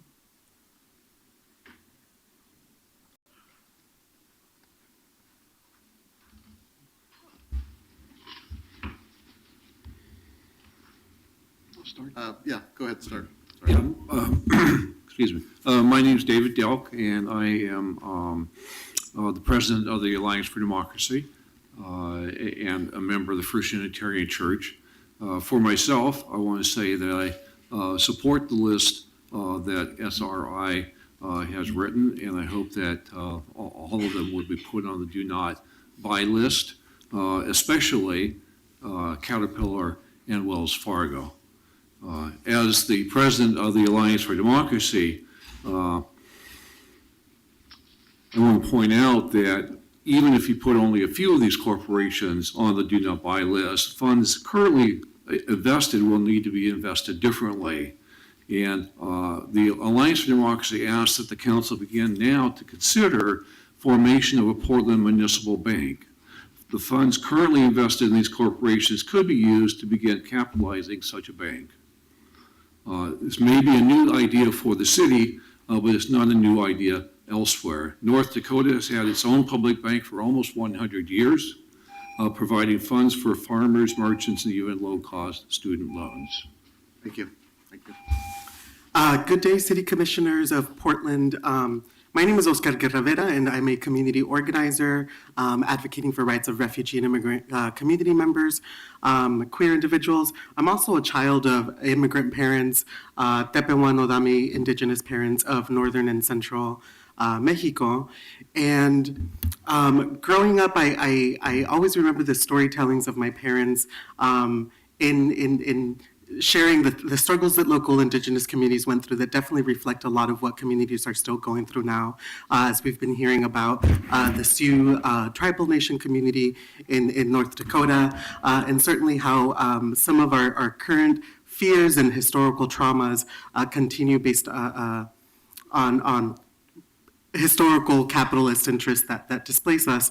And all of that is still highlighted, the fear is still augmented, it's highlighted in our community members when they hear conversations about the building of the wall and the border and what it means for families, and the fact that Caterpillar has been mentioned to be a part of that, then it definitely raises a concern of what kind of future we're looking at. And so thank you for considering SRI's committee recommendations. I'll try for succinct. I'll send you a letter. My name's Eileen Lipkin. I'm an individual. And I appreciate that your hearts are in the right place, that you're trying to, veer the city toward equity and justice, and wading into this highly volatile and complex international politics of supporting the Caterpillar, which is also a part of the BDS movement, to undermine the economy of Israel, has ramifications, and you must consider it because the city of Portland is looked at nationwide and in some ways worldwide as an icon of political correctness and a model of political policy. And so it obligates you to consider these principles. And one, Amanda, you know this one well, first, do no harm. And that I wonder about justifying singling out a company because of its relationship with Israel. I hear now today that there's other things that it's done, as well as all the companies that many people here look at your mutual fund portfolios and you will find them there. So you need to consider that it will be viewed and used by the BDS movement as censuring Israel, and it could fan the flames of the uprising of anti-Jewishness because, Palestinians and Arabs are also Semitic. I cry when the Palestinian people have their homes bulldozed, as well as when my cousins have to hide from rockets falling in their backyard in Israel, and 100,000 people are displaced from their homes. And I don't know who supplied the equipment to set fires to the forests and homes in Israel. There's terrible harm going on all over, but Israel also is a major developer and researcher of healthcare advancements, of water, agricultural, and solar resource saving, and of much good. If we decrease our income in this city, then what does that do to addressing homelessness, which is a desperate, socially responsible Thank you. obligation that you have to, among others? Thank you. I respect your listening. Thank you. First, was there I might have missed the name, Jackie Ford or Nadine Goldfast, Dorian Pacheco.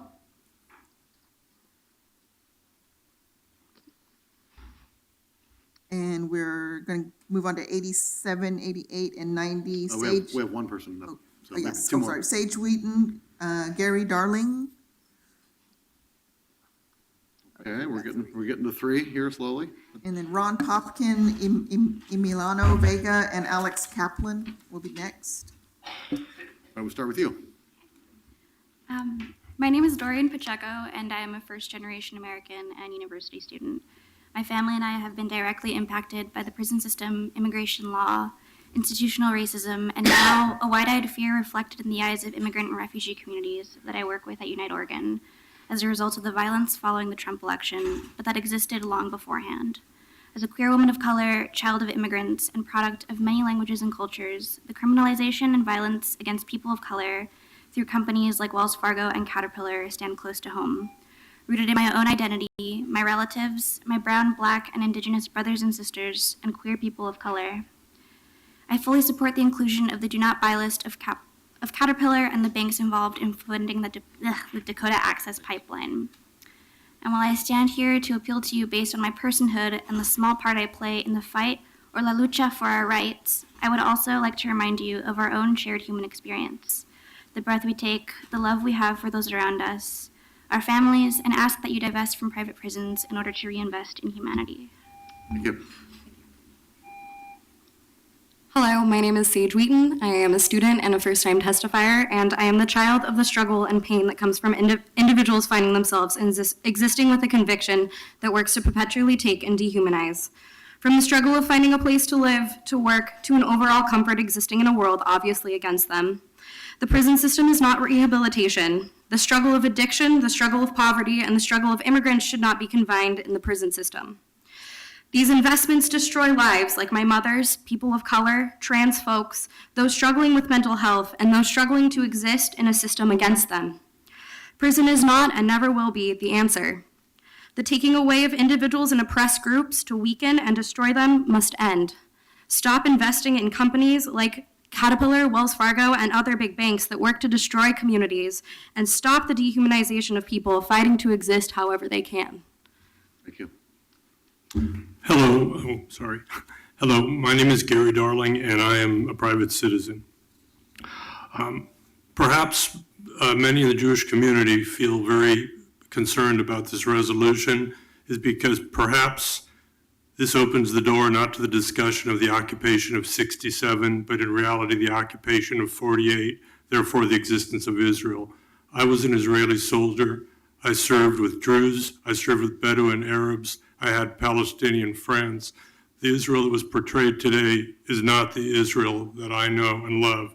To the city, please do not take part in resolutions that single out the only free society in the Middle East. Instead of condemning Israel, you should support Israel, the only country in the region where women are not treated as sex slaves or chattel, and all ethnic and religious minorities and gays are free, protected, and of equal rights. Thank you. Thank you. Thank you all. Ron Popkin, Emiliano Vega, and Alex Kaplan. And they'll be followed by 93, 94, 95, Kay Ellison, Ali Pullen, and Garrett Felber. And if you're sitting upstairs, there's now room downstairs if you want to come down. Why don't you go ahead, sir? Go ahead, sir.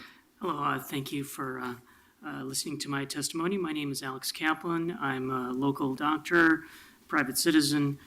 I would urge you to oppose adding Caterpillar to the divestment list and to reject the SRI committee's recommendation. You've heard much about Palestinian suffering, but nothing has been said about Israeli suffering, such as Israeli children in the city of Sderot, terrorized by missiles from Gaza. They say nothing of children left orphaned by knife attacks, car rammings, bombings, and the recent arson that we've been hearing about in the forests. It is the homes of terrorists that commit these acts that are bulldozed. It is also illegal homes of Israeli settlers that are placed without permission that do also get bulldozed. So it is the murder and terror against Israeli citizens. The speaker's indifference about that speaks volumes about their perspective and intentions. Thank you. Thank you. Thank you. Kay Ellison, Ali Pullen, Garrett Felber, Elizabeth Hinton, Michael Sonnleitner, Jordan Winkler. Oh, Crystal, we called you. Want to come up? Did you still want to speak? Okay. Okay, go ahead. I'm Kay Ellison, and thank you for doing this really hard work. And I'm proud to come from Portland, where doing what is right has led us to do things long before other cities do, things like recycling and bike lanes. Okay. And I want to respond to two testimonies that came before about Palestinians purchasing Caterpillar. And as one man said in response, Palestinians don't use Caterpillar for products for bad uses. But something that he didn't say was that Palestinians have no choice as to what company they can buy their products from. Nothing goes into the West Bank or Gaza without Israel's approval. And so they're not allowed to buy any other product to do that. And then it's also been said that Portland should not be involved in an international issue. But our lives now are interconnected. And I would like my money to work only for peaceful purposes. And thank you for doing this noble work. Thank you. Sir? Hello, I'm Michael Sunleitner, and I appreciate you all staying past 5 o'clock. I just got a call from my wife, and she's not happy that I'm past 5 o'clock, so I hope that you're doing okay. I have taught politics for 41 years. That is my career. That includes international relations. 27 of those years were at Portland Community College. As some people here know, I'm currently an elected trustee for Portland Community College, and I must say that I do not claim to speak for the board in any fashion. I am here as an individual, and I'm happy to be number 97 and take my turn. I strongly encourage you all to adopt the recommendations of the HRC and the SRI. Due diligence has been done. In their view, the worst of the worst has been vetted. Now, you can overrule them. I'm looking at Steve and his original comments, which I respect, because you are being very transparent. Okay, sir, your time's up. Thank you. And congratulations on being on the PCC board. Well, I know that you were From a also. former board member himself. Yes. We don't want to disempower the very committees that we establish. Thank you. Thank you. Crystal? Yeah, I voted for you. Yay. Hello, I'm Crystal Elinsky. Thank you, Commissioner Novick, for bringing this up. We've been working on it for years and years. I first would like to say here is a letter from a very close person in prison, one of our prodigal sons, and the way they're treating the prisoners is horrible. And I know Mayor Hales, you've all met with me. Mayor Hales still says he's going to give me my 10 minutes from 2013. And we were going to discuss assigning me to the CRC board, but I think we can fit in this letter. This is a letter from Amtrak. On June 18th, on Pride Parade, I went into town to extend my yearly trip to visit my family. I've spent about $10,000 with Amtrak over the years, and I take the Tillamook shuttle every month to visit my family on the coast, and then I go all around the country. And on that day, G4S and Portland Police banned me for life from Amtrak. This is G4S, and your staff here told me how to complain to G4S. I wrote, Crystal, I thank complained you. on I started late. Portland, the telephone system to make a complaint, never heard anything. After 4 months, Amtrak writes to me, I'm sorry to learn you were removed from the Portland station on June 18, 2016. It's regrettable when a situation such as this occurs. At the discretion of the station manager, passengers may be removed with the assistance of station security and Amtrak police when warranted. I don't know who that is. We regret such, I'm almost finished. However, as much as we are disturbed by the inconvenience to you, I was beat up for talking on the 1-800 Amtrak phone as appointed by the person at the front desk. And my grandmother died very shortly after that, and I wrote them a letter, and they wrote me right before the tort claim that Bob out here, the security guy, told me I should make. Okay, thank you. The next three are Jordan Winkler, Charles Bridgecrane Johnson, Bill Dawns, and I'm sorry, I cannot read this name, Mike Muhhwdmi, maybe, Herschel Souls, Ron Katz, and Lorraine on Southwest Plum.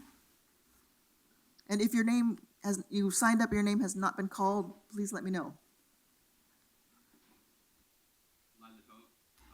Live? There, it's very live now. Lila Tove. Charles Johnson. Earlier, twice today, we've heard the phrase fringe Jews. I don't know if that applies to Sheldon Adelson or to Jared Kushner or to just to Jews that wear fringe tzitzit. But Judaism does not want to be linked to the D9 bulldozer. And it's not. You can sanction Caterpillar for every reason except what the D9 militarized bulldozer does, and you'll be good. But the D9 bulldozer is a good reason to uphold human rights and social values. You've seen many Jews who, you'll have to talk to the director of the Jewish Federation about who's a fringe Jew and who's not. Fringe Jew is a great language when we're up here talking about stopping divisiveness. So you might want to consider pursuing that, especially Mr. Salzman. Maybe we'll see in the Goodman Social Hall at Beth Israel. So the safety of the Jewish people relies in upholding human rights for everybody. Nobody started with talking about the climate of Islamophobia, which is a much greater risk in here. So what the fringe Jews of Portland want to say to you is Black Lives Matter and fight Islamophobia as much of the Jewish community and you guys have been doing. Thank you. Thank you. I really appreciate having this conversation. I feel empowered just by hearing the testimony that I've heard today. I'm just a citizen, Herschel Souls, just a citizen here who has to endure the human rights abuses that I hear on a regular basis coming out of Israel. I feel it's everybody's responsibility whenever they see human rights is being occurred, whenever they see whatever anti-Semitism, it's their duty to do whatever they can. And in this case, you have the opportunity to take a step by stopping or disapproving investment in Caterpillar. It's been pointed out earlier that this was kind of aimed at Israel, specifically. Well, I mean, Israel is not ashamed about being known as the democracy in the Middle East. So, and the purpose of BDS really is to get them to comply with international law. That really doesn't seem to be that brutal a request. It's a peaceful thing to bring Israel in compliance with international law and stop their human rights abuses. Please support disinvestment from D9. Thank you. My name is Julie Reardon, and I volunteer with South Portland Air Quality. I realize that you've already gotten the recommendation list, but I would urge you to please consider Precision Cast Parts to place them on the Corporate Securities Do Not Buy list. Along with my testimony, I'll be submitting a petition that has garnered over 180 signatures, including 19 personal testimonies from people within my community who are being directly impacted by the pollution of Precision Cast Parts. The air, water, soil, and public health, the most basic needs of humanity, are being sold out, but our community is not for sale. Placement on the Do Not Buy list and divesting sends a clear message to PCC and to industry that the city of Portland is not for sale either. We're up against a status quo that has dominated our culture for generations. Now is the time to disentangle the corruption that money and industry play in our system. We need you to listen to us because we are the ones living this story. We are the ones living in these polluted neighborhoods fighting to protect what we love. We are the ones going to all the community meetings, and we're the ones being talked at like fools who can't read between the lines by people who refuse to recognize their own humanity. Thank you. Thank you. Thank you for this important thing. And Treasurer Cooperman, I see you're still here. Thank you for that. Is Precision Cast Parts an eligible place for us to invest in? It's just a quick yes or no. We own bonds that were issued by Precision Cast Parts. Precision Cast Parts was purchased by Warren Buffett through Berkshire Hathaway, so there is no independent company that exists today. Thank you. I was told that city treasurer confirmed that they're standalone bonds. I'll certainly get more information. Thank you very much. Have we got anybody left? I've called all the names on the list. Is there anybody who? Yeah, is there anybody whose name wasn't on the list who wishes to testify? We're kind of in the closing round here.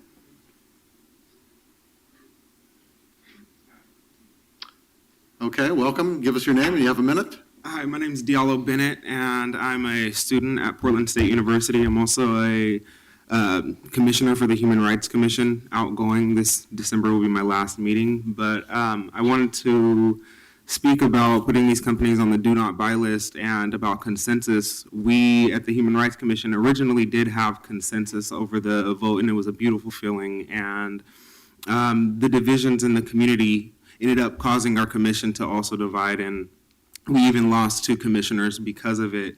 What I'm studying at Portland State University and through my experience just in life shows that punishment is fundamentally flawed. The idea that punishing people will solve crime doesn't work. It ends up making it so people they have a harder time getting jobs, education, housing, etc. And I think that the community, when we're aligned around human rights, we also can come to consensus. And so that's really all I need to say. Okay. And thanks. Thank you. Thank you for your service. service on the Human Rights Commission, and thank you for staying to testify today. Awesome. I really appreciate it. Thank you, guys. Okay, do we have any questions for staff before we, All done? we need a motion to accept the report, I guess. So moved. I thought we were not going to deliberate until next time.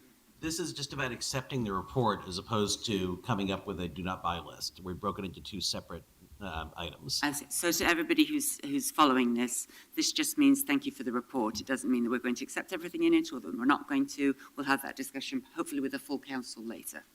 Yeah, So I second the motion. Thanks for clarifying that, Commissioner Fritz. Okay, it's been moved and seconded. Please call the roll. Novick, I want to thank everybody who testified today, everybody who has attended meetings of the committee, everybody who's met with us in the council to discuss these issues. Thank you so much to Jennifer Cooperman and Janet Storm and Kelly Ball and to Katie Shriver. Thank you so much to the members of the committee. Again, this is, I think, an unprecedented exercise in the United States. And perhaps there's a reason for that. It's a difficult exercise. And I've just been incredibly impressed by the hard work and dedication of the members of the committee and everybody who's appeared before them. I know that it's taken up a ton of people's time and a ton of people's emotional energy. So thank you very, very, very much. Aye. Fritz, I must start by thanking Commissioner Novick for championing this for the last 4 years, carrying on for Mayor San Adams and his thinking about these important issues. I'm thinking back to 2009 when we started making these kinds of investments and I was on the council and really rethinking that. And so one of the suggestions was to look for the positive companies that we could invest in, the stocks we could, rather than the list of those that we cannot. So thank you, though, for starting this, for staffing it, for having the courage to talk about difficult issues. I know this was a very difficult day, wasn't it? I mean, it's been so awful for the last several weeks, and just to hear about the harm that our country is causing, that other countries are suffering in, I just really appreciate that everybody was here, and we had such a great diversity of age, of different backgrounds, and different people thinking, and for the most part, it was really quite respectful. There was certainly a few little things, but compared with some of the other things that we talk about here in this council chamber, it was very dignified, and even with 1 minute, that many of you were able to make your point very well, and I certainly have a lot more thinking to do before we actually vote on the recommendations. So thank you. This actually is an example of the good things that can happen in our country, and certainly in the haven of Portland. Aye. Saltzman. Well, I want to thank Commissioner Novick also, and thank you all for taking time out of your days to come down here and share your opinions with us. Thank you, Treasurer Cooperman. These are not easy decisions, but that's our job, is to make these decisions, and we will make those in a couple weeks. Aye. And we are adjourned until 2 p.m. tomorrow.